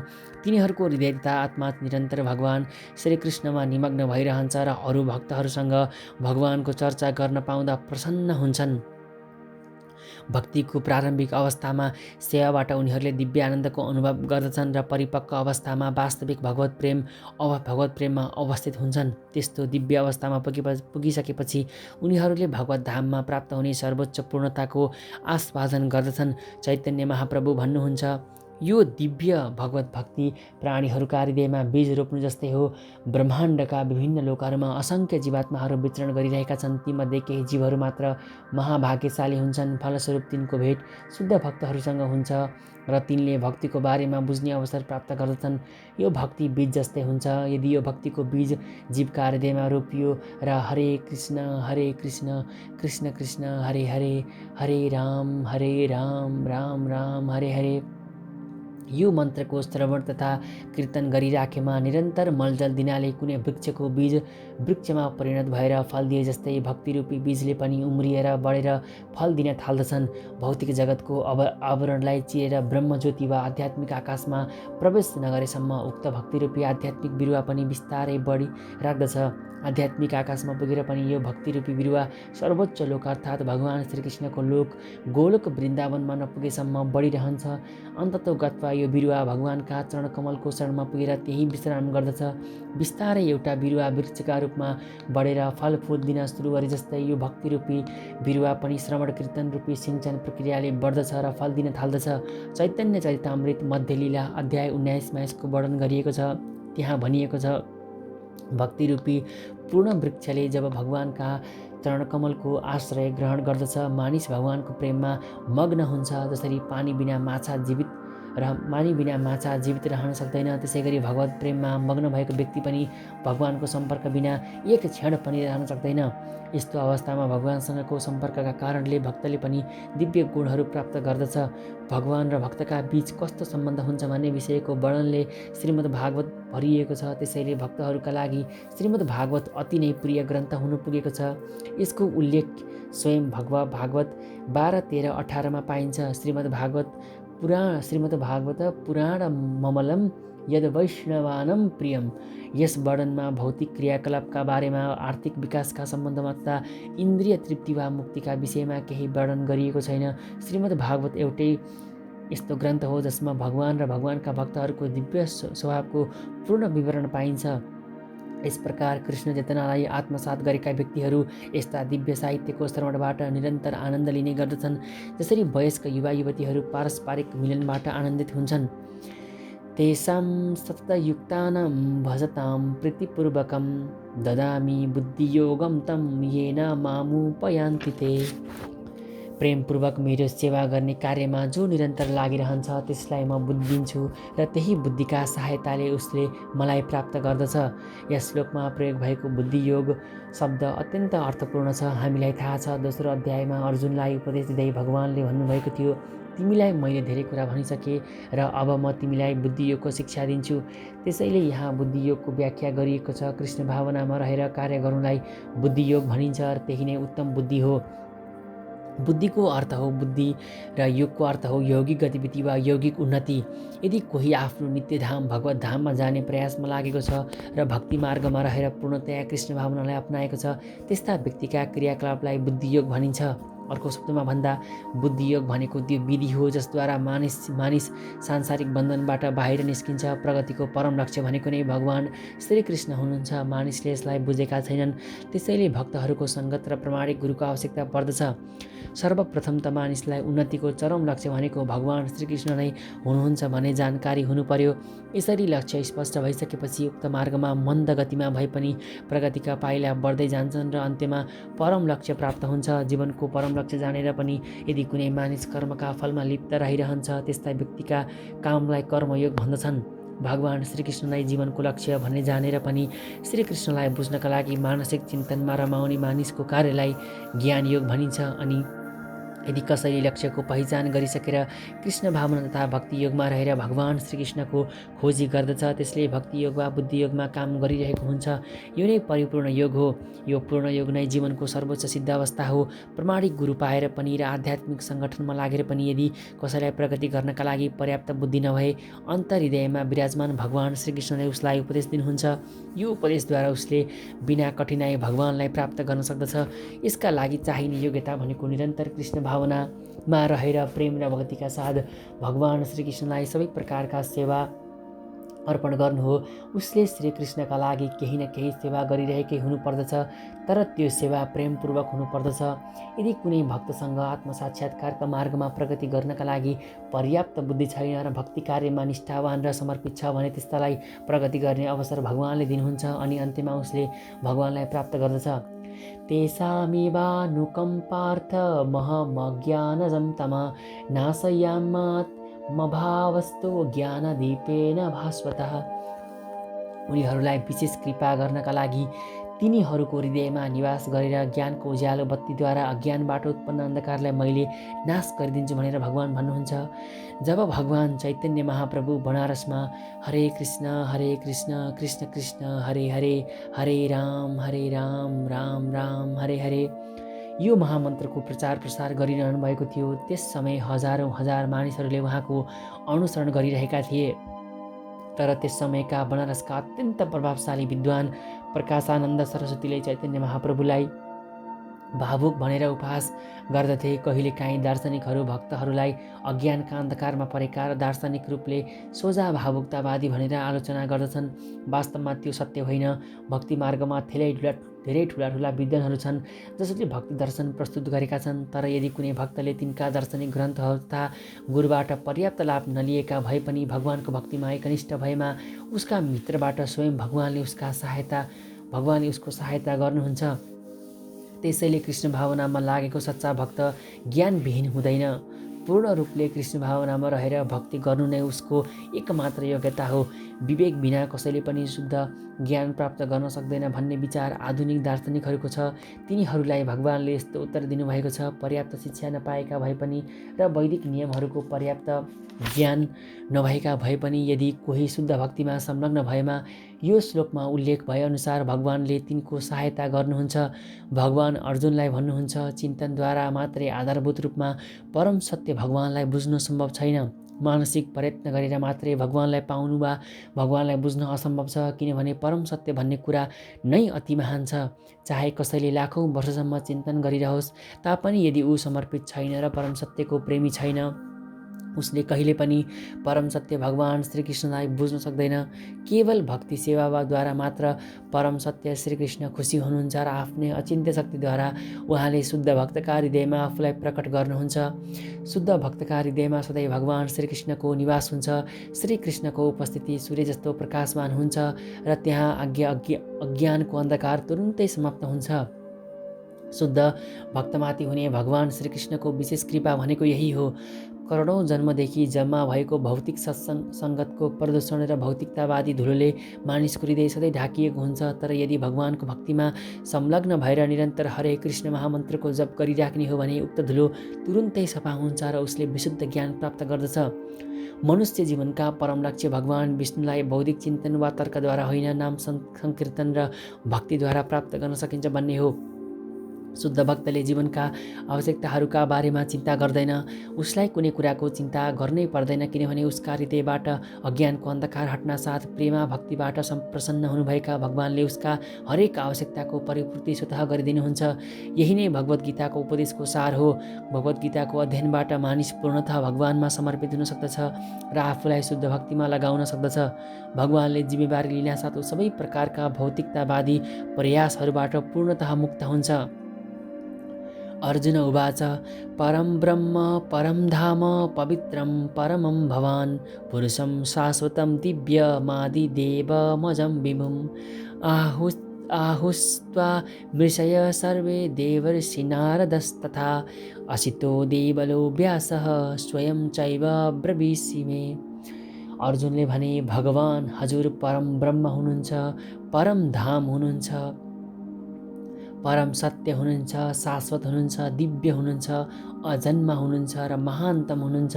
नारद, असित, देवल, व्यास जस्ता ऋषिहरूले यही सत्यको पुष्टि गरिरहेका छन् र स्वयं हजुरले पनि मसँग यही कुराको घोषणा गरिरहनु भएको छ। यी दुईवटा श्लोकहरूमा भगवानले मायावादी दार्शनिकहरूलाई एउटा अवसर प्रदान गर्नुभएको छ, किनभने यहाँ परमात्मा जीवात्माभन्दा भिन्न छ भन्ने कुरा स्पष्टसँग छ। यस अध्यायका 4वटा सारभूत श्लोकहरू सुनेपछि अर्जुन सम्पूर्ण शङ्काहरूबाट पूर्णतः मुक्त भएर उनले श्रीकृष्णलाई भगवानको रूपमा स्वीकार गरे। उनले तुरुन्तै हजुर त परम ब्रह्म हुनुहुन्छ भनेर दृढतापूर्वक घोषणा गरे। योभन्दा पहिले पनि भगवान श्रीकृष्णले म नै प्रत्येक वस्तु र प्रत्येक प्राणीहरूको आदि कारण हुँ भनिसक्नु भएको थियो। प्रत्येक देवता तथा प्रत्येक मनुष्य भगवान श्रीकृष्णमा निर्भर छ। अज्ञानका कारणले गर्दा नै मानिसहरू तथा देवताहरूले आफैलाई ईश्वर र भगवानबाट स्वतन्त्र व्यक्ति ठानेका छन्। भक्ति गर्नाले यस प्रकारको अज्ञानता पूर्णतः समाप्त हुन्छ। अघिल्लो श्लोकमा भगवानले यस कुराको पूर्ण व्याख्या गरिसक्नु भएको छ। अब यहाँ भगवानका कृपाले गर्दा वैदिक उपदेश अनुसार नै अर्जुनले उहाँलाई परम सत्यका रूपमा स्वीकार गरिरहेका छन्। आफ्ना घनिष्ठ मित्र भएका कारणले चाप्लुसीका भाषामा अर्जुनले उहाँलाई परम सत्य भगवान भनेका होइनन्। यी दुई श्लोकहरूमा अर्जुनले जे भनेका छन् त्यसको पुष्टि वेदका सत्य वचनहरूमा पनि भएको छ। वेदमा भनिएको छ, जसले भगवानको भक्ति गर्दछ त्यसले मात्र भगवानलाई बुझ्न सक्दछ, अरू कसैले पनि सक्दैन। यी श्लोकहरूमा अर्जुनले भनेका शब्दहरूलाई वैदिक आदेशहरूले पनि पुष्टि गरेका छन्। केनोपनिषदमा भनिएको छ, परम ब्रह्म प्रत्येक वस्तुको आश्रय हुनुहुन्छ र सम्पूर्ण कुरा उनै परम ब्रह्म श्रीकृष्णमा आश्रित छ। यसको व्याख्या पहिल्यै भइसकेको छ। मुण्डको उपनिषदमा उल्लेख गरिएको छ, जुन परमेश्वरमा हरेक वस्तु आश्रित छन् उनै परमेश्वरलाई निरन्तर चिन्तन गरिरहनेहरूले मात्र अनुभूति गर्न सक्दछन्। भगवान श्रीकृष्णको यो निरन्तर चिन्तनलाई स्मरणम भन्दछन्। यो नवदा भक्तिमध्येको एउटा विधि हो। कृष्ण भक्तिकै माध्यमद्वारा मानिसले आफ्नो अवस्थालाई बुझ्न सक्दछ र भौतिक शरीरबाट छुटकारा पाउन सक्दछ। वेदहरूमा परमेश्वरलाई परम पवित्र भनिएको छ, जसले भगवान श्रीकृष्णलाई पवित्रका पनि पवित्रतम मान्दछ। त्यो सम्पूर्ण पाप कर्महरूबाट शुद्ध हुन सक्दछ। भगवानका शरणमा नगई कोही पनि पाप कर्मबाट शुद्ध हुन सक्दैन। अर्जुनले श्रीकृष्णलाई वैदिक साहित्यको निर्देशनअनुसार नै भगवान मानेका हुन्। यसको पुष्टि नारद आदि महर्षिहरूद्वारा पनि गरिएको छ। श्रीकृष्ण साक्षात् भगवान हुनुहुन्छ, त्यसैले मानिसले सधैँ उहाँको ध्यान गर्नुपर्दछ र उहाँसँग दिव्य सम्बन्ध स्थापित गर्नुपर्दछ। भगवान श्रीकृष्ण परम अस्तित्व हुनुहुन्छ। उहाँ सम्पूर्ण शारीरिक आवश्यकताका तथा जन्म र मृत्युबाट पनि मुक्त हुनुहुन्छ। यस कुराको पुष्टि अर्जुनले मात्र होइन, सम्पूर्ण वेद, पुराण र इतिहास ग्रन्थहरूले पनि गरेका छन्। सारा वैदिक साहित्यहरूमा भगवान श्रीकृष्णको यस्तै वर्णन गरिएको पाइन्छ र भगवान आफैले पनि 14औं अध्यायमा भन्नुभएको छ, म अजन्मा छु तर पनि धार्मिक सिद्धान्तको स्थापना गर्नका लागि यस पृथ्वीमा प्रकट हुन्छु। भगवान परम पुरुष हुनुहुन्छ। उहाँको कुनै कारण छैन, किनभने उहाँ सम्पूर्ण कारणहरूका पनि कारण हुनुहुन्छ र सबै कुरा उहाँबाटै उत्पन्न हुन्छन्। यस्तो पूर्ण ज्ञान केवल भगवानका कृपाद्वारा प्राप्त गर्न सकिन्छ। उहाँ पनि अर्जुनले भगवान श्रीकृष्णका कृपाले गर्दा नै आफ्नो विचार यसरी व्यक्त गरिरहेका छन्। भगवद् गीतालाई बुझ्न चाहने भए पनि हामीले यी दुई श्लोकको भनाइलाई स्वीकार्नु पर्दछ। यसलाई भनिन्छ परम्परा प्रणाली, अर्थात् गुरु परम्पराको स्वीकृति। परम्परागत पद्धति बिना भगवद् गीतालाई बुझ्न सकिँदैन। तथाकथित विद्यालय शिक्षाद्वारा यो बुझ्नु सम्भव छैन। दुर्भाग्यवश विद्यालयको उच्च शिक्षामा घमण्ड गर्नेहरू वैदिक साहित्यका यदि धेरै प्रमाणहरू हुँदाहुँदै पनि श्रीकृष्ण एउटा सामान्य व्यक्ति हुनुहुन्छ भन्ने दुराग्रहमा दृढ देखिन्छन्। सर्वमेतद्धृतं मन्ये यन्मा वदसि केशव, नहि ते भगवन् व्यक्तिं विदुर्देवा न दानवः। हे कृष्ण, हजुरले मसँग भन्नुभएको सबै कुरा म पूर्ण सत्यका रूपमा स्वीकार गर्दछु। हे प्रभु, हजुरको व्यक्तित्वलाई न देवताहरूले बुझ्न सक्दछन्, न असुरहरूले। श्रद्धाहीन आसुरी स्वभाव भएका मानिसले भगवान् श्रीकृष्णलाई बुझ्न सक्दैनन् भन्ने कुरा अर्जुनले यहाँ स्पष्ट पारेका छन्। देवताहरूले उहाँलाई बुझ्न सक्दैनन् भन्ने आधुनिक विश्वका तथाकथित विद्वानहरूको के कुरा। परमेश्वरका कृपाले अर्जुनले श्रीकृष्ण नै परम सत्य हुनुहुन्छ र उहाँ नै पूर्ण पुरुष हुनुहुन्छ भन्ने बुझिसके। त्यसैले हामी पनि अर्जुनले देखाएको मार्गमा हिँड्नु पर्दछ। अर्जुनले भगवत गीता श्रवण गर्ने अधिकार प्राप्त गरेका थिए। 14औं अध्यायमा भनिएको छ, भगवत गीताको ज्ञान प्राप्त गर्ने गुरु परम्परा हराइसकेको थियो। त्यसैले अर्जुनद्वारा भगवान् श्रीकृष्णले पुनः गुरु परम्पराको स्थापना गर्नुभयो, किनभने श्रीकृष्णले अर्जुनलाई आफ्ना परम प्रिय मित्र तथा महान भक्त मान्नुहुन्थ्यो। अतः प्रस्तुत गीतोपनिषदको भूमिकामा उल्लेख गरिएअनुसार भगवत गीताको ज्ञान गुरु परम्पराबाट प्राप्त गर्नुपर्दछ। पहिले यो परम्परा विधि लुप्त हुन गएकोले यो प्रणाली पुनः सञ्चालन गर्न भगवान् श्रीकृष्णले अर्जुनलाई रोज्नुभएको हो। श्रीकृष्णले भन्नुभएका सबै कुरा अर्जुनले स्वीकार गरेका थिए। त्यसैले हामीले अर्जुनको अनुसरण गर्नुपर्दछ, अनि मात्र हामीले भगवत गीताको सारतत्त्व बुझ्न सक्दछौँ र श्रीकृष्णलाई भगवान् भनेर मान्न सक्दछौँ।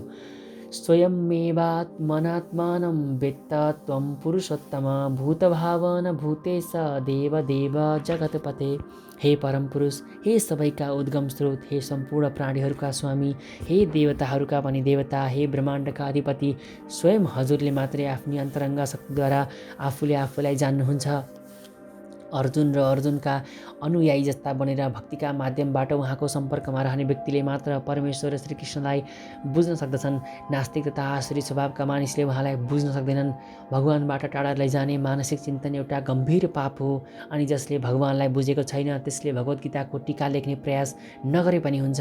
भगवत गीता भगवान् श्रीकृष्णको वाणी भएको हुनाले र यो एउटा कृष्ण विज्ञान नै भएको हुनाले यसलाई अर्जुनले जस्तै श्रीकृष्णबाट बुझ्नु पर्दछ। यो गीता ज्ञान नास्तिक व्यक्तित्वहरूबाट ग्रहण गर्नु हुँदैन। श्रीमद् भागवत 1:2-11 भनिएको छ, वदन्ति तत्त्व विदस्तत्वं यद् ज्ञान मद्वयं ब्रह्मेति परमात्मेति भगवान् हि ते सप्तते। तीनवटा रूपमा परम सत्यको अनुभूति गर्न सकिन्छ। एक निराकार ब्रह्मका रूपमा, 2 अन्तर्यामी परमात्माका रूपमा र 3 भगवानका रूपमा।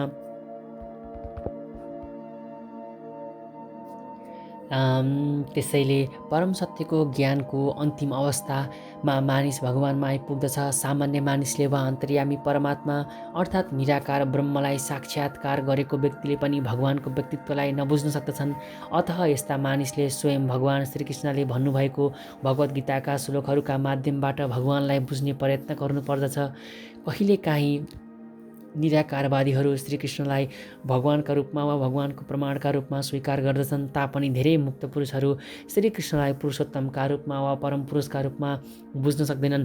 त्यसैले यहाँ अर्जुनले उहाँलाई पुरुषोत्तम भनेर सम्बोधन गरेका हुन्। यस्तो हुँदाहुँदै पनि मानिसले भगवान् श्रीकृष्णलाई सम्पूर्ण जीवात्माका पिता हुन् भन्ने कुरा बुझ्न सकिरहेको छैन। अर्जुनले यहाँ उहाँलाई भूतभावन भनेर पनि सम्बोधन गरेका छन्। यदि कसैले उहाँलाई सम्पूर्ण जीवात्माका पिता हुनुहुन्छ भनेर जाने पनि उसले उहाँलाई परम नियन्त्रक पनि हुनुहुन्छ भन्ने कुरा बुझेको हुँदैन। त्यसैले उहाँलाई यहाँ प्रत्येकका परम नियन्त्रा भूतेश भनेर सम्बोधन गरिएको हो। यदि कसैले भगवान् श्रीकृष्णलाई सम्पूर्ण जीवात्माका परम नियन्त्रक हुनुहुन्छ भन्ने बुझिहाल्यो भने पनि उसले उहाँलाई सबै देवताहरूका पनि मूल हुनुहुन्छ भन्ने कुरा नबुझेको हुन सक्दछ। त्यसैले यहाँ देव अर्थात् देवताहरूका पनि पूजनीय देवता भनेर उहाँलाई सम्बोधन गरिएको हो। कसैले उहाँलाई सम्पूर्ण देवताहरूका पूजनीय देवता मानेर पनि उहाँ हरेक वस्तुका परम सञ्चालक स्वामी हुनुहुन्छ भन्ने कुरा नबुझेको हुन सक्दछ। त्यसैले यहाँ जगतपति भनेर पनि उहाँलाई सम्बोधन गरिएको छ।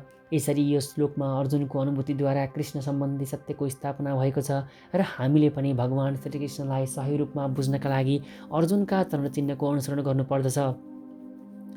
वक्तुर्महर्ष्य शेषेण दिव्या यात्म विभूतय याभिर्विभूतिर् भिर्लोकानि मांस्त्वं व्यापतिष्ठसि। जुन जुन विभूतिहरूद्वारा हजुर यस संसारमा व्याप्त भएर बस्नुभएको छ, कृपा गरेर ती सबै विभूतिहरूका बारेमा विस्तारपूर्वक मलाई भन्नुहोस्। यस श्लोकमा भगवान श्रीकृष्ण सम्बन्धी आफ्नो ज्ञानबाट अर्जुन पहिलेदेखि नै सन्तुष्ट थिए जस्तो देखिन्छ। श्रीकृष्णका कृपाले अर्जुनलाई उनको व्यक्तिगत अनुभव, बुद्धि, ज्ञान र यी साधनाहरूबाट जे जति कुरा प्राप्त हुन सक्दथ्यो सबै प्राप्त भएको थियो। यहाँ उनले श्रीकृष्णलाई भगवान नै मानिराखेका छन्। उनलाई श्रीकृष्ण भगवान हुनुहुन्छ भन्ने कुरामा कुनै शङ्का छैन। तैपनि भगवान श्रीकृष्णको सर्वव्यापी स्वभावका बारेमा व्याख्या गर्नका लागि उनी उहाँसँग अनुरोध गर्दैछन्। सर्वसाधारण व्यक्तित्वहरू र निराकारवादीहरू विशेष गरेर भगवानको सर्वव्यापकताका विषयमा चिन्तनशील रहन्छन्। त्यसैले यहाँ अर्जुनले श्रीकृष्णसँग आफ्ना विभिन्न शक्तिहरूद्वारा कसरी हजुर सर्वव्यापी रूपमा विद्यमान रहनुहुन्छ भनी सोधे। यहाँ के कुरा बुझ्नु पर्दछ भने अर्जुनले यो प्रश्न सामान्य मानिसका तर्फबाट सर्वसाधारणको हितका लागि सोधिराखेका छन्। कथं विद्यामहं योगिस्त्वं सदा परिचिन्तयनः केषु केषु च भावेषु चिन्त्योऽसि भगवन्मया।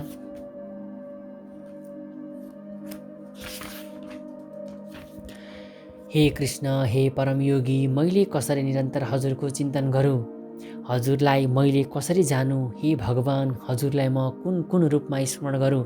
भगवान आफ्नै योगमायाद्वारा ढाकिनु भएको छ भन्ने कुरा यसभन्दा पहिलेका अध्यायहरूमा भनिसकिएको छ। त्यसैले केवल समर्पित आत्मा र भक्तहरूले मात्र उहाँलाई देख्न सक्दछन्।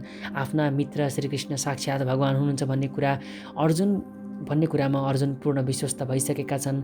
तर उनी यहाँ त्यस्तो सामान्य विधि जान्न चाहन्छन् जसका सहायताले सर्वसाधारण मानिसहरूले पनि सर्वव्यापी भगवानलाई बुझ्न सकुन्। भगवान आफ्नै योगमाया शक्तिद्वारा ढाकिएर रहने हुनाले सर्वसाधारण मानिस तथा नास्तिक र असुरहरूले उहाँलाई जान्न सक्दैनन्। फेरि पनि तिनीहरूकै लाभका लागि अर्जुन भगवान श्रीकृष्णसँग यी प्रश्नहरू सोधिराखेका छन्। माथिल्ला स्तरका भक्तहरू केवल आफ्नै जानकारीका लागि मात्र चिन्तित हुँदैनन्, बरु सम्पूर्ण मनुष्य जातिको ज्ञानका लागि चिन्तित रहन्छन्। त्यसैले अर्जुनले एउटा वैष्णव तथा भक्त नभएको नाताले दयावश सर्वसाधारणका लागि भगवान सर्वव्यापी हुनुहुन्छ भन्ने ज्ञानको ढोका खोलिदिएका छन्। श्रीकृष्ण योगमाया शक्तिका स्वामी हुनुहुन्छ, जसले गर्दा उहाँ सर्वसाधारणका लागि कहिले ढाकिने र कहिले नढाकिने गर्नुहुन्छ। त्यसैले उहाँलाई यहाँ योगी न भनेर सम्बोधन गरिएको छ। भगवान श्रीकृष्णप्रति प्रेम नभएका सामान्य मानिसहरू श्रीकृष्णका बारेमा निरन्तर चिन्तन गर्न सक्दैनन्। फलस्वरूप उनीहरू भौतिक विषयको चिन्तन गर्न सुरु गर्दछन्। अर्जुनले यहाँ यस संसारका भौतिकवादी मनुष्यहरूको चिन्तनका विषयमा सोचिरहेका छन्। यहाँ प्रयोग गरिएको केषु केषु च भावेषु भन्ने शब्दावलीले भौतिक प्रकृतितर्फ सङ्केत गरेको छ। भाव शब्दको अर्थ हुन्छ भौतिक वस्तु। भौतिकवादी मानिसहरूले आध्यात्मिक रूपमा भगवान श्रीकृष्णलाई बुझ्न सक्दैनन्। उनीहरूलाई भौतिक वस्तुहरूमाथि मन एकाग्र गर्ने र भौतिक रूपमा श्रीकृष्ण कसरी प्रकट हुनुहुन्छ त्यसको दर्शन गर्ने प्रयास गर्न सल्लाह दिएको हुन्छ। विस्तरेणात्मनो योगं विभूतिं च जनार्दन भूय कथय तृप्तिर्हि श्रीवन्तो नास्ति मे मृतम्। हे जनार्दन, कृपा गरेर फेरि पनि हजुरको योग शक्ति तथा ऐश्वर्यहरूका बारेमा विस्तारपूर्वक वर्णन गर्नुहोस्। हजुरका शब्दरूपी अमृतको स्वाद जति सुन्यो उति मिठो हुने भएकोले हजुरका बारेमा सुनेर म कहिल्यै अगाउँदिनँ। यस्तै प्रकारको निवेदन नैमिषारण्यका शौनकादि ऋषिहरूले सुत गोस्वामीसँग गरेका थिए। यो निवेदन यस प्रकार छ। वयं तु न वितृप्याम उत्तम श्लोक विक्रमे यशृण्वन्ता रसज्ञान स्वादु पदे पदे। श्रीमद्भागवत 1:19 अर्थात् उत्तम स्तुति प्रार्थनाहरूद्वारा प्रशंसित श्रीकृष्णका दिव्य लीलाहरू निरन्तर सुनिरहँदा पनि मानिस कहिले तृप्त हुँदैन। तर जसले भगवान श्रीकृष्णसँग आफ्नो दिव्य सम्बन्ध स्थापित गरेका छन् तिनले पाइला पाइलामा भगवानका लीला वर्णनको अलौकिक आनन्द अनुभूति गर्दछन्। यस प्रकार अर्जुन श्रीकृष्णका बारेमा विशेष गरी उहाँ सर्वव्यापी भएर कसरी रहनु भएको छ भन्ने बारेमा सुन्न उत्सुक छन्। जहाँसम्म अमृतम शब्दको कुरा छ, कृष्ण सम्बन्धी कुनै पनि चर्चा वा वर्णन अमृत जस्तै छ र यो अमृतको परीक्षण व्यवहारिक अनुभवद्वारा गर्न सकिन्छ। आधुनिक कथा, उपन्यास, इतिहास आदि भगवानका दिव्य लीलाहरूभन्दा भिन्न छन्, किनभने त्यस्ता सांसारिक कथा सुन्दा थकित हुन्छन्, तर कृष्ण सम्बन्धी कुरा सुनेर मानिस कहिल्यै थकित हुँदैन। यसै कारणले गर्दा सारा संसारको इतिहास भगवानका अवतारका लीला प्रसङ्गले भरिएको छ। पुराणहरू विगत युगका इतिहास हुन् जो भगवानका विविध अवतारका लीलाहरूसँग सम्बन्धित छन्। त्यसैले गर्दा बारम्बार दोहोऱ्याएर पढिरहँदा पनि त्यहाँका विषयवस्तु सधैँ ताजा लागिरहन्छन्। श्री भगवान् वाच हन्ते ते कथयिष्यामि दिव्यात्मविभूतय प्रधान्यतः कुरु श्रेष्ठ नास्तयन्तो विस्तरस्य मे। भगवानले भन्नुभयो, हुन्छ, अब म तिमीलाई मेरा मुख्य वैभव वा ऐश्वर्यले युक्त रूपहरूको वर्णन गर्दछु। तर अर्जुन, मेरा ऐश्वर्यको कुनै अन्त्य छैन। भगवान श्रीकृष्णको महानता र उहाँका विभूतिहरूलाई बुझ्न सम्भव छैन। व्यष्टि जीवात्माका इन्द्रियहरू सीमित छन्। त्यसैले ती सीमित इन्द्रियहरूका सहायताले कृष्णका समग्र क्रियाकलापलाई बुझ्नु असम्भव हुन्छ। कुनै विशेष समय र जीवनको कुनै विशेष अवस्थामा भगवान श्रीकृष्णलाई पूर्ण रूपले बुझ्न सकिँदैन, तैपनि भक्तहरू उहाँलाई बुझ्ने र उहाँका विषयमा जान्ने प्रयास गर्दछन्, किनभने श्रीकृष्ण सम्बन्धित विषयहरू अति रोचक रहन्छन्। भक्तहरूका लागि ती अमृत जस्ता हुन्छन्। यसरी भक्तहरूले ती कथावार्ताबाट आनन्द लिन्छन्। भगवानका ऐश्वर्यहरू र उहाँका विभिन्न शक्तिहरूको चर्चा गर्दा शुद्ध भक्तलाई दिव्य आनन्दको अनुभव हुन्छ। त्यसैले भक्तहरू भगवानका गुणानुवादहरू सुनिरहन र तिनका बारेमा चर्चा गरिरहन चाहन्छन्। प्राणीहरूले जीवात्माले उहाँको ऐश्वर्य विस्तारलाई बुझ्न सक्दैनन्। यो कुरा भगवान श्रीकृष्णलाई थाहा छ। त्यसैले उहाँ आफ्ना विभिन्न शक्तिका मुख्य रूपको मात्र वर्णन गर्न सहमत हुनुभयो। यस श्लोकमा प्रयोग गरिएको प्राधान्यता शब्द अत्यन्त महत्त्वपूर्ण छ, किनभने हामीले भगवानका असीमित रूपहरूमध्ये केही प्रमुख विस्तारलाई मात्र बुझ्न सक्दछौँ। ती सबैलाई बुझ्न सम्भव छैन। यहाँ प्रयोग भएको अर्को शब्द विभूतिले भगवानको त्यो ऐश्वर्यलाई सङ्केत गरेको छ जसद्वारा भगवानले सम्पूर्ण विश्व ब्रह्माण्डलाई नियन्त्रण गर्नुभएको छ। अमरकोश अनुसार विभूति शब्दले विलक्षण ऐश्वर्यलाई बुझाउँदछ। निराकारवादी वा अद्वैतवादीहरू न भगवानको विलक्षण ऐश्वर्यलाई बुझ्न सक्दछन्, न उहाँका दैवी शक्तिहरूको प्रकाशलाई। भौतिक जगतमा र वैकुण्ठ लोकमा पनि विभिन्न रूपमा उहाँका शक्तिहरू विस्तारित भएका छन्। अब यहाँ भगवान श्रीकृष्णले सामान्य मानिसले पनि प्रत्यक्ष रूपमा दर्शन गर्न सक्ने आफ्ना ती रूपहरूको वर्णन गर्दै हुनुहुन्छ। श्रीकृष्णले आफ्ना बहुरङ्गी शक्तिहरूको आंशिक वर्णन यसरी गर्नुहुन्छ। अहमात्मा गुणाकेश सर्वभूताशय स्थितः अहमादिश्च मध्यम च भूतानामन्त एव च। हे अर्जुन, म सम्पूर्ण जीवात्मा हृदयमा निवास गर्ने परमात्मा हुँ र म नै सम्पूर्ण जीवहरूको आदि मध्य र अन्त्य पनि हुँ। यस श्लोकमा अर्जुनलाई गुणाकेश भनेर सम्बोधन गरिएको छ। निन्द्रा रूपी अन्धकारलाई जित्नेलाई गुणाकेश भनिन्छ। अज्ञानको अन्धकारमा सुतेका मानिसलाई भगवान कसरी यो संसारमा र वैकुण्ठ लोकमा प्रकट हुनुहुन्छ भन्ने कुरा बुझ्नु सम्भव छैन। त्यसैले यहाँ भगवान श्रीकृष्णले अर्जुनलाई गुणाकेश भनेर सम्बोधन गर्नु महत्त्वपूर्ण छ। अर्जुन यस प्रकारको अज्ञान रूपी अन्धकारभन्दा माथि उठेका हुनाले भगवान उनलाई आफ्ना विभिन्न ऐश्वर्यहरूको वर्णन गर्न सहमत हुनुभएको हो। सर्वप्रथम भगवान श्रीकृष्णले अर्जुनलाई भन्नुभयो, मेरो आफ्नो प्रारम्भिक विस्तारका कारणले म नै सम्पूर्ण सृष्टिको आत्मा हुँ। सृष्टि हुनुभन्दा पहिले भगवानले आफ्नो मूल विस्तारद्वारा पुरुषको अवतार धारण गर्नुहुन्छ अनि उहाँबाट हरेक कुरा सुरुवात हुन्छ। त्यसैले उहाँ महत तत्त्वका सर्वभौमिक तत्त्वका आत्मा हुनुहुन्छ। महत तत्त्व नै सृष्टिको कारण होइन। वास्तवमा त्यो महत तत्त्व सम्पूर्ण भौतिक शक्ति भित्र त स्वयं महाविष्णु प्रवेश गर्नुभएको छ। त्यसैले उहाँ सबैका आत्मा हुनुहुन्छ। यो दृश्यमान जगतमा आत्मा बनेर प्रवेश गर्ने महाविष्णु नै प्रत्येक प्राणीका परमात्मा बनेर प्रकट हुनुहुन्छ। आत्माको झिल्कोको उपस्थितिका कारणले नै प्राणीहरूको अस्तित्व रहेको हो भन्ने कुराको अनुभव हामीलाई छ। जसरी आत्माको अस्तित्व बिना शरीरको विकास हुन सक्दैन, त्यसै गरी परमात्मा श्रीकृष्ण प्रवेश नगरेसम्म यो भौतिक सृष्टिको विकास हुन सक्दैन। सुबल उपनिषद भनिएको छ, प्रकृत्यादि सर्वभूतान्तर्यामी सर्वशेषी च नारायण। अर्थात् भगवान सम्पूर्ण ब्रह्माण्डहरूमा परमात्मा रूपले अवस्थित हुनुहुन्छ। श्रीमद् भागवतम 3वटा पुरुष अवतारको वर्णन गरिएको छ र तिनको वर्णन शाश्वत तन्त्रमा पनि गरिएको छ। विष्णुस्तु त्रीणि रूपाणि पुरुषाख्यान्यथो विदुः। अर्थात् भगवानले यस श्लोकमा आफ्ना 3वटा स्वरूपहरू कारणोदक साई विष्णु, गर्भोदक साई विष्णु र क्षीरोदक साई विष्णुलाई प्रकट गर्नुभएको छ। ब्रह्म संहिता 5:47 महाविष्णु वा कारणोदक साई विष्णुको वर्णन पाइन्छ। जस्तै यः कारणाण कारणार्ण बजले भजति स्म योग निन्द्रा मनन्त जगदण्ड सरो मकुपः। सबै कारणहरूका पनि कारण भगवान् श्रीकृष्ण महाविष्णुका रूपमा समुद्रमा शयन गर्नुहुन्छ। त्यसैले भगवान् यस विश्व ब्रह्माण्डका सृष्टिकर्ता हुनुहुन्छ, जगतका पालनकर्ता हुनुहुन्छ र सम्पूर्ण शक्तिका संहारकर्ता पनि हुनुहुन्छ। आदित्यानामहं विष्णुर्ज्योतिर्सारविरंशुमान् मरीचिर्मरुतामस्मि नक्षत्राणामहं शशि।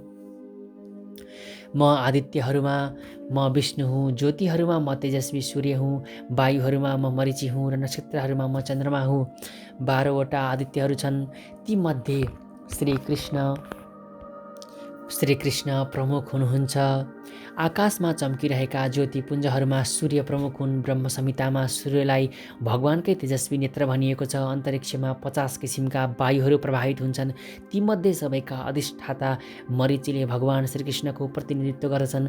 रातमा चम्किने ताराहरूमध्ये चन्द्रमा प्रमुख छन्, अतः चन्द्रमाले श्रीकृष्णको प्रतिनिधित्व गर्दछन्।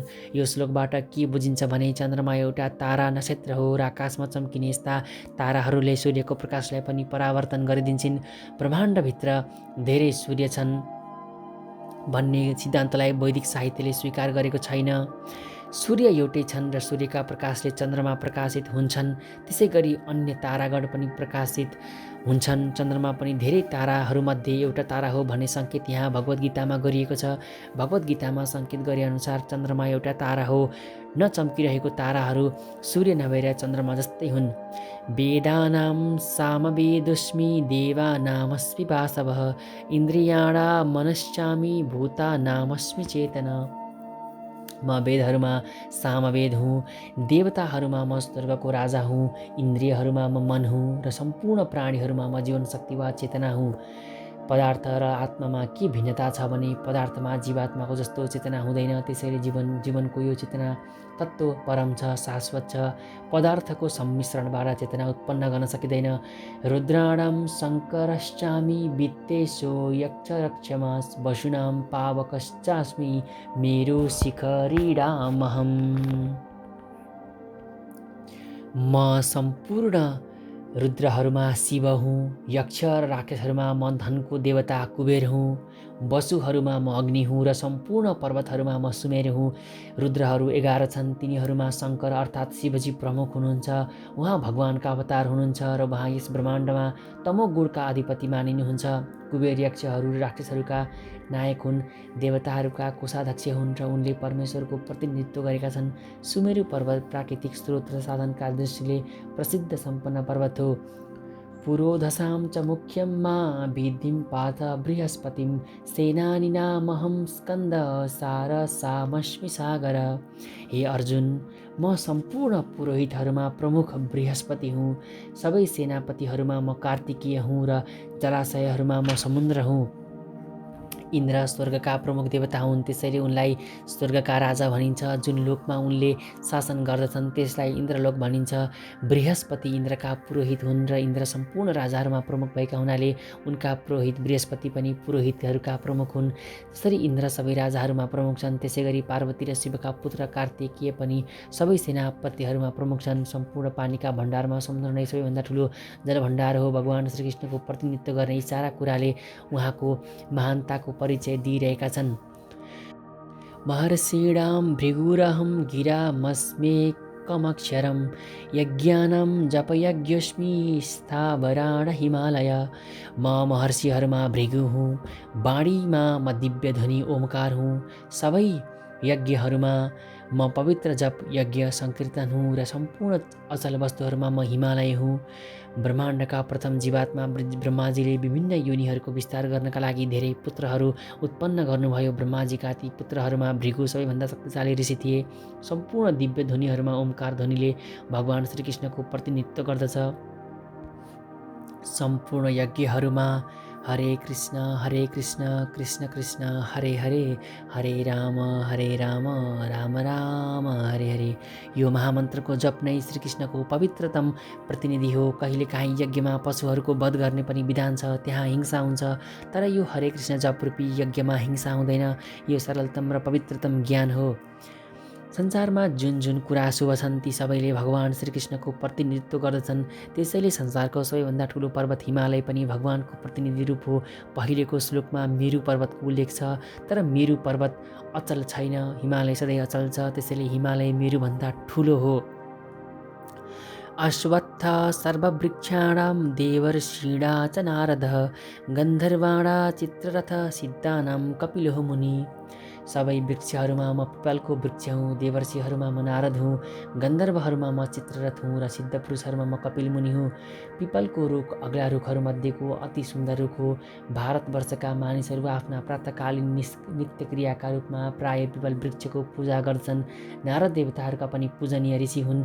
उनी विश्व ब्रह्माण्डभरि नै महान भक्तका रूपमा मानिन्छन्। यस प्रकार भक्तका रूपमा उनी भगवान् श्रीकृष्णका प्रतिनिधि हुन्। गन्धर्व लोक अति सुमधुर गायकहरूको निवास स्थल हो। तिनीहरूमा सबभन्दा राम्रा गायक चित्ररथ हुन्। सिद्ध पुरुषहरूमा देवहूतिका छोरा कपिल मुनिले श्रीकृष्णको प्रतिनिधित्व गर्दछन्। उनी भगवान् श्रीकृष्णका एउटा अवतार पनि मानिन्छन् र श्रीमद् भागवतममा उनको दर्शनको उल्लेख गरिएको छ। पछि एक अर्का पनि कपिल भए, परन्तु तिनी नास्तिक थिए। अत यी दुईजना कपिलमा निकै ठुलो अन्तर छ।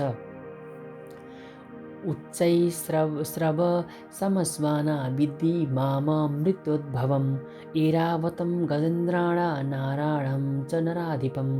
मलाई घोडाहरूमा अमृतका लागि समुद्र मन्थन गर्दा उत्पन्न भएको उच्चै स्रवा घोडा भन्ने जान। राजहात्तीहरूमा म ऐरावत हुँ र मानिसहरूमा म राजा हुँ। एक पटक देवताहरू र असुरहरू मिलेर समुद्र मन्थन गर्ने कार्यमा भाग लिएका थिए। यस मन्थनबाट अमृत र विष उत्पन्न भए अनि भगवान् शिवले उक्त विष पिइदिनुभयो।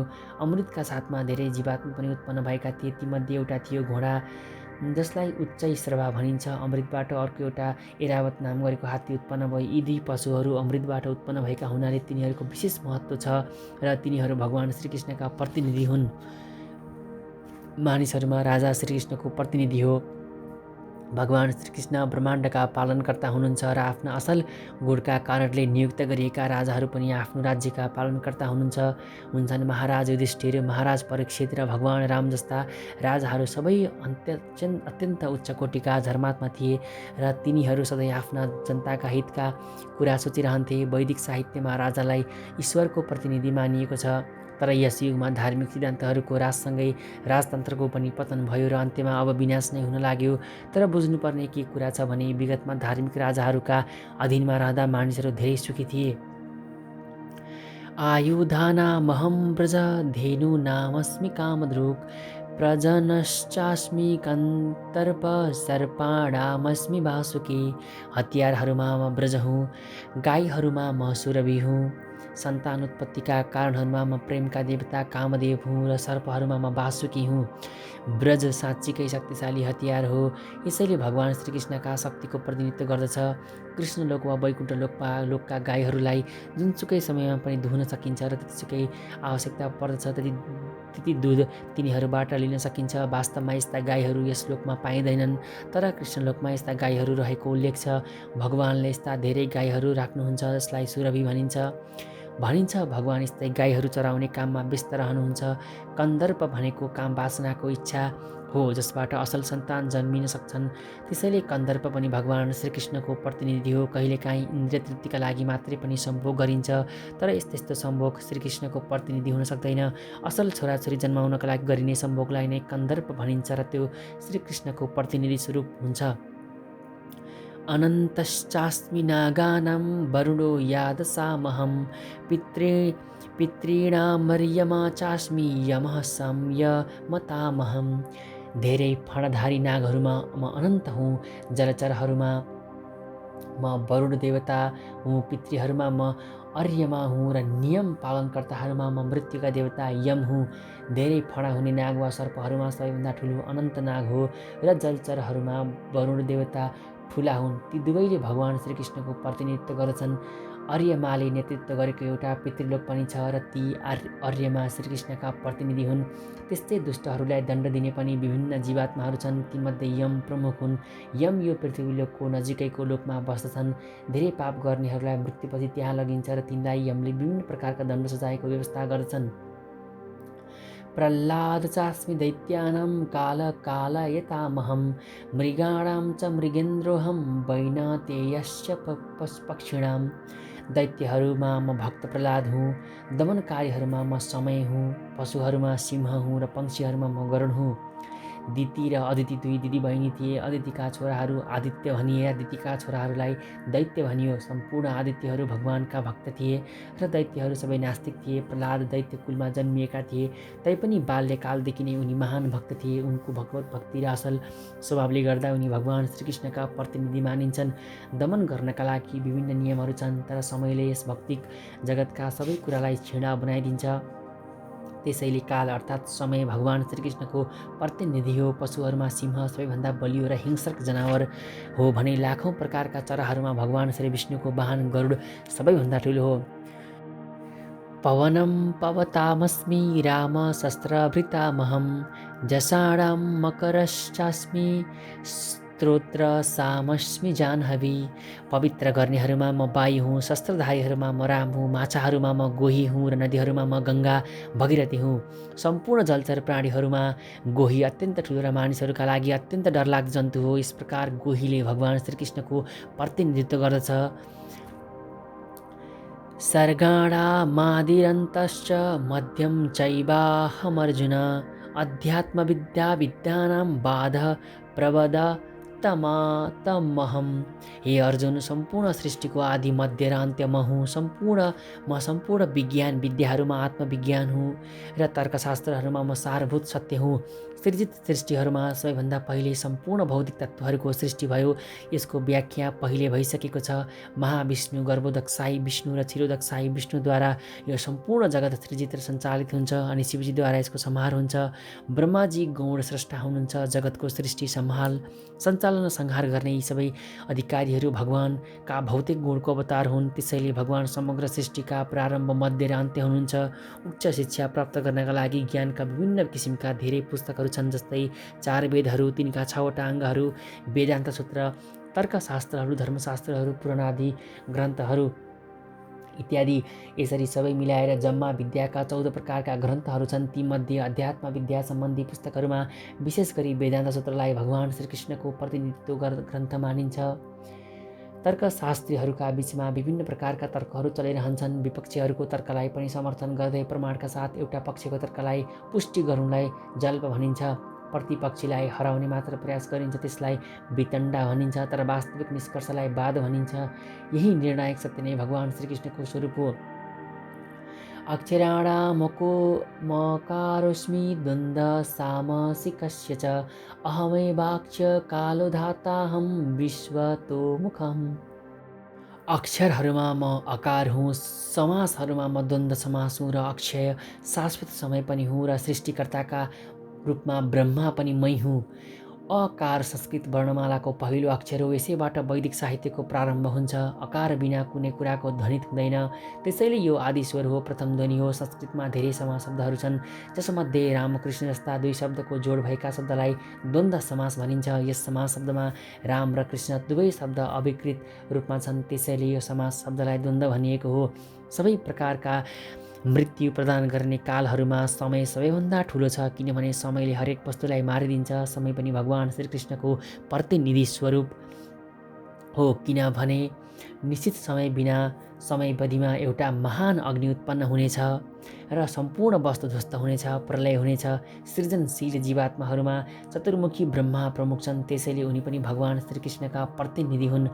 मृत्यु सर्वहरश्चाह मुद भवस्व भविष्यतां कीर्ति श्रीवाक्च नारीणां स्मृति मेधा धृति क्षमः। म सर्वभक्षी मृत्यु हुँ र पछि उत्पन्न हुनेहरूको सृष्टि नियम पनि म नै हुँ। स्त्रीहरूमा कीर्ति, लक्ष्मी, वाणी, स्मृति, बुद्धि, धृति र क्षमा पनि म नै हुँ। जन्मदेखि नै मानिस प्रत्येक क्षण मृत्यु भइरहेको हुन्छ। यसरी मृत्युले प्रत्येक क्षण प्रत्येक प्राणीलाई खाइरहेको हुन्छ, तर त्यसको अन्तिम प्रहारलाई मृत्यु भन्दछन्। त्यो मृत्यु पनि भगवान श्रीकृष्ण हुनुहुन्छ। जहाँसम्म भविष्यको विकासको कुरा छ, सारा जीवात्माले जीवात्माहरूले 6 किसिमका आधारभूत परिवर्तनबाट पार हुनुपर्दछ। तिनीहरू जन्मिन्छन्, बढ्दछन्, केही समय यथावत रहन्छन्, सन्तान उत्पादन गर्दछन्, छीडा हुन्छन् र अन्त्यमा नष्ट हुन्छन् वा मर्छन्।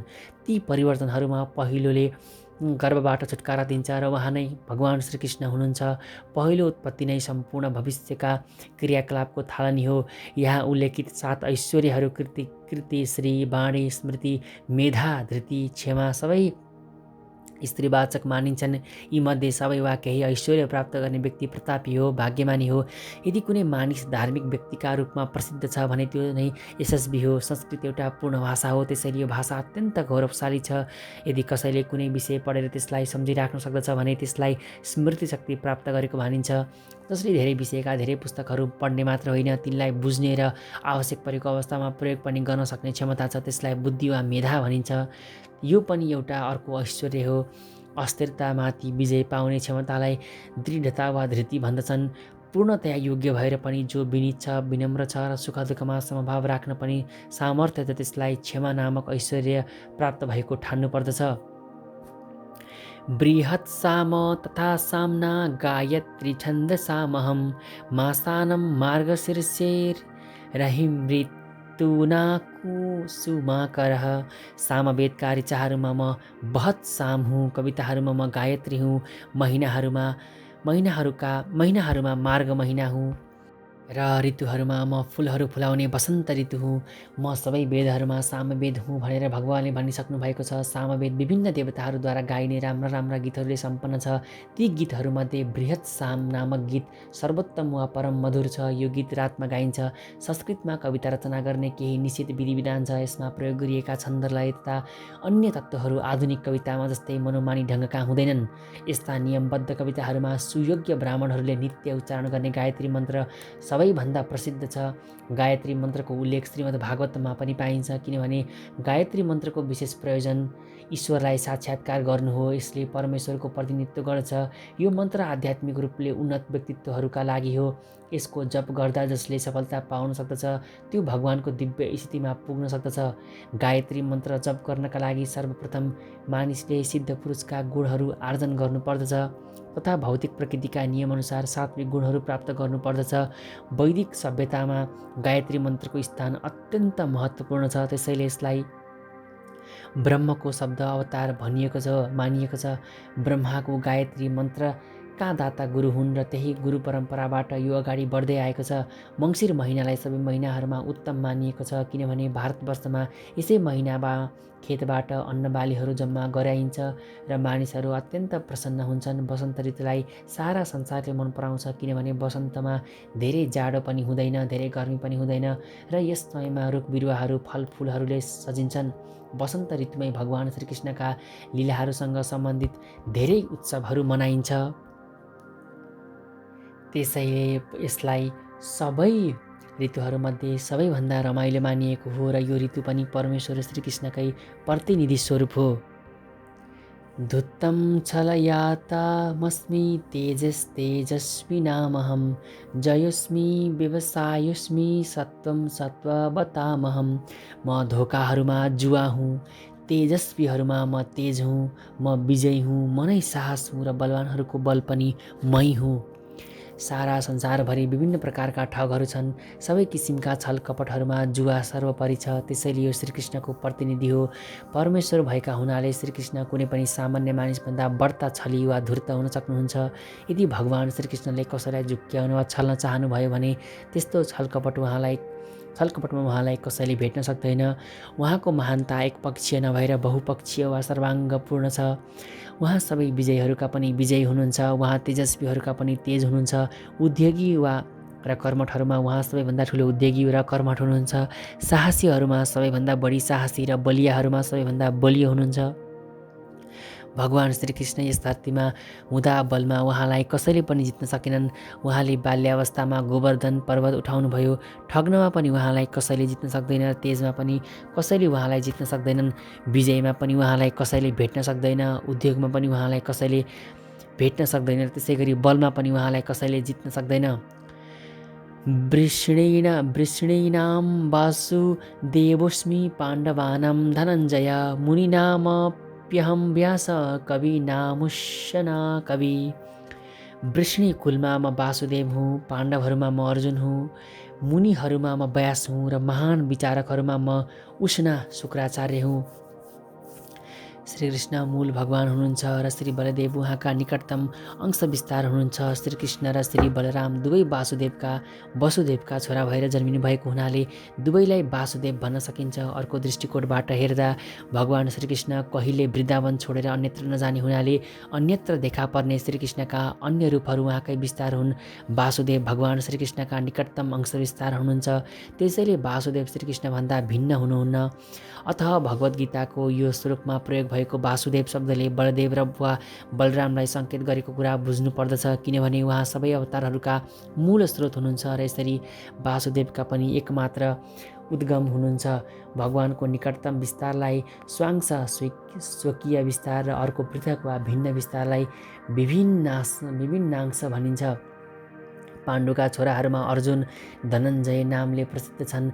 उनी पुरुषहरूमा श्रेष्ठ भएका हुनाले भगवान श्रीकृष्णका प्रतिनिधि हुन्। वैदिक ज्ञानमा निपुण विद्वान मुनिहरूमा व्यास सबैभन्दा ठुला हुन्, किनभने उनले कलियुगका सर्वसाधारण मानिसहरूलाई सम्झाउनका लागि वैदिक ज्ञानलाई विभिन्न किसिमले व्याख्या गरेका छन्। व्यास भगवान श्रीकृष्णका अवतार भनेर चिनिन्छन्, त्यसैले व्यास पनि श्रीकृष्णकै प्रतिनिधि हुन्। कविहरू कुनै विषयवस्तुको विस्तृत रूप विचार गर्नमा समर्थ हुन्छन्। त्यस्ता कविहरूमध्ये उष्णा कवि अर्थात् दैत्यहरूका गुरु शुक्राचार्य प्रमुख मानिन्छन्। अनि अत्यन्त बुद्धिमान तथा दूरदर्शी राजनीतिज्ञ थिए। उनी अत्यन्त बुद्धिमान तथा दूरदर्शी राजनीतिज्ञ थिए। यस प्रकार ती शुक्राचार्य पनि भगवान श्रीकृष्णका विभूति स्वरूप हुन्। दण्डोदम यतामस्मि नीतिरस्मि जिगीषताम् मौनं चौवास्मि गुह्यानां ज्ञानं ज्ञानवतामहम्। अराजकतालाई दमन गर्ने सम्पूर्ण साधनहरूमा म दण्ड हुँ। विजयको चाहना गर्नेहरूमा म नैतिकता हुँ। गोप्य कुराहरूमा मौन हुँ। बुद्धिमानहरूमा म बुद्धि हुँ। दमन गर्नका लागि धेरै साधनहरू छन्, जसमध्ये सबैभन्दा महत्त्वपूर्ण हो दुष्टहरूको विनाश। दुष्टहरूलाई दण्ड दिएपछि दण्ड दिने व्यक्ति भगवान श्रीकृष्णकै प्रतिनिधि बन्न सक्दछ।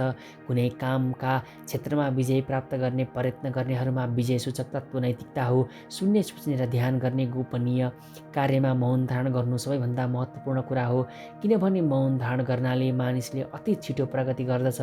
जसले पदार्थ र आत्माका बीचमा तथा भगवानका पराशक्ति र अपराशक्तिका बीचमा रहेको भेद छुट्याउन सक्दछ, त्यो बुद्धिमान हो।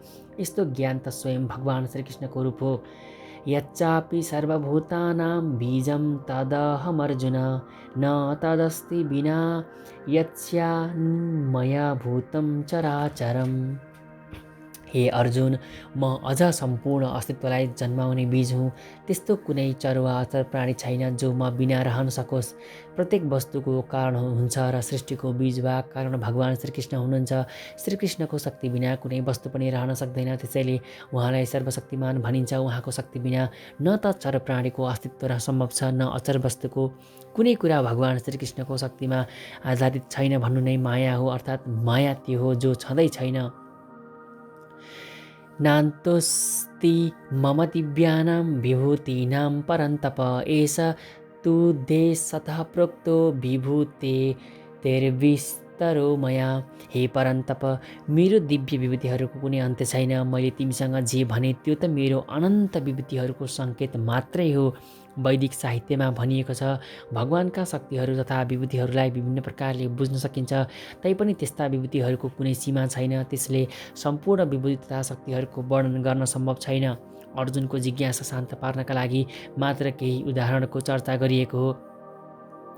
यद्दद्विभूतिमत्सत्त्वं श्रीमद्दुर्जितमेव वा तद्दच्छेवावगच्छत्वं मम तेजों ससम्भवम्। सम्पूर्ण ऐश्वर्य सौन्दर्य र यो गौरवशाली सृष्टि मेरा तेजको एउटा झिल्कोबाट उत्पन्न भएको हो भन्ने कुरा तिमीले बुझ। आध्यात्मिक जगतमा होस् वा भौतिक जगतमा कुनै पनि तेजस्वी वा सुन्दर सृष्टि देखिन्छ, त्यसलाई भगवान श्रीकृष्णकै विभूतिको एउटा अंश प्रकाश मान्नु पर्दछ। कुनै पनि वस्तु यदि असाधारण किसिमको ऐश्वर्य सम्पन्न छ, त्यसलाई भगवान श्रीकृष्णकै विभूतिको प्रतिनिधि स्वरूप मान्नु पर्दछ।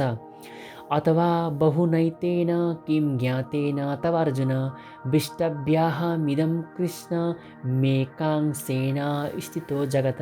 हे अर्जुन, यो सम्पूर्ण विस्तृत ज्ञानको आवश्यकता नै के छ र? मैले त आफ्नो एउटा मात्र अंशले यो सम्पूर्ण ब्रह्माण्डमा व्याप्त भएर यसलाई धारण गर्दछु।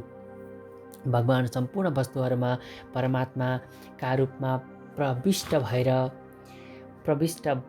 रहनुभएको छ। त्यसैले भगवानले सम्पूर्ण भौतिक ब्रह्माण्डको प्रतिनिधित्व गर्नुहुन्छ। भगवान अर्जुनलाई भन्नुहुन्छ, प्रत्येक वस्तुहरू आफ्ना ऐश्वर्य र महिमा कसरी स्थित छन् भन्ने कुरा जानिराख्नु पर्ने आवश्यकता छैन।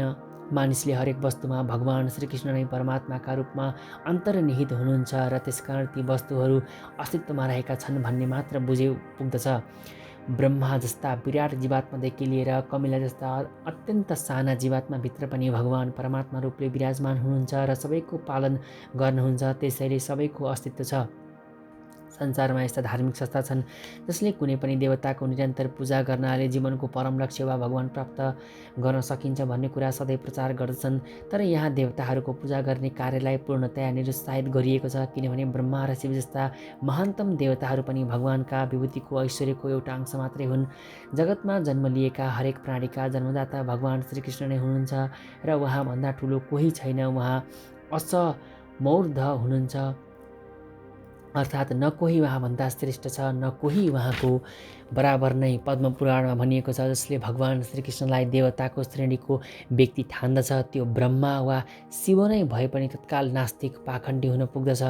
तर कसैले भगवान श्रीकृष्णका शक्तिको वैभव र विस्तार सम्बन्धी विवेचनालाई राम्रोसँग अध्ययन गर्दछ, त्यसले शङ्कारहित भएर भगवान श्रीकृष्णको स्थितिलाई बुझ्न सक्दछ र अविचल भावले आफ्नो मनलाई श्रीकृष्णको उपासनामा स्थिर बनाउन सक्दछ। आफ्नो अंश विस्तार गरेर भगवानले आफूलाई परमात्माका रूपमा सर्वव्यापी बनाउनु भएको छ। उहाँ हरेक वस्तुमा प्रवेश गर्नुहुन्छ। शुद्ध भक्तहरू परिपूर्ण भक्तिभावले युक्त भएर आफूलाई कृष्ण भावनामा एकाग्र पार्दछन्। त्यसैले तिनीहरू सधैँ दिव्य अवस्थामा विद्यमान रहन्छन्। यस अध्यायका 8 देखि 11 श्लोकमा भगवान श्रीकृष्णको भक्ति र श्रीकृष्णको पूजा सम्बन्धी विषयको स्पष्ट सङ्केत गरिएको छ। शुद्ध भक्तिको मार्ग पनि यही हो। मानिस कसरी चरम सिद्धि प्राप्त गरेर भगवानको सङ्गतिमा पुग्दछ भन्ने कुराको राम्रो व्याख्या यस अध्यायमा गरिएको छ। भगवान श्रीकृष्णबाटै सुरु भएको गुरु परम्पराका महान आचार्य श्री बलदेव विद्याभूषण निम्नलिखित भनाइबाट यो अध्यायको आफ्नो टीका भाष्य पुरा गर्नुहुन्छ। यच्छक्तिलेशात् सूर्यार्धा भवन्त्यत्युग्रतेजस यदंशेन धृतं विश्वं स कृष्णो दशमेर्च्यते।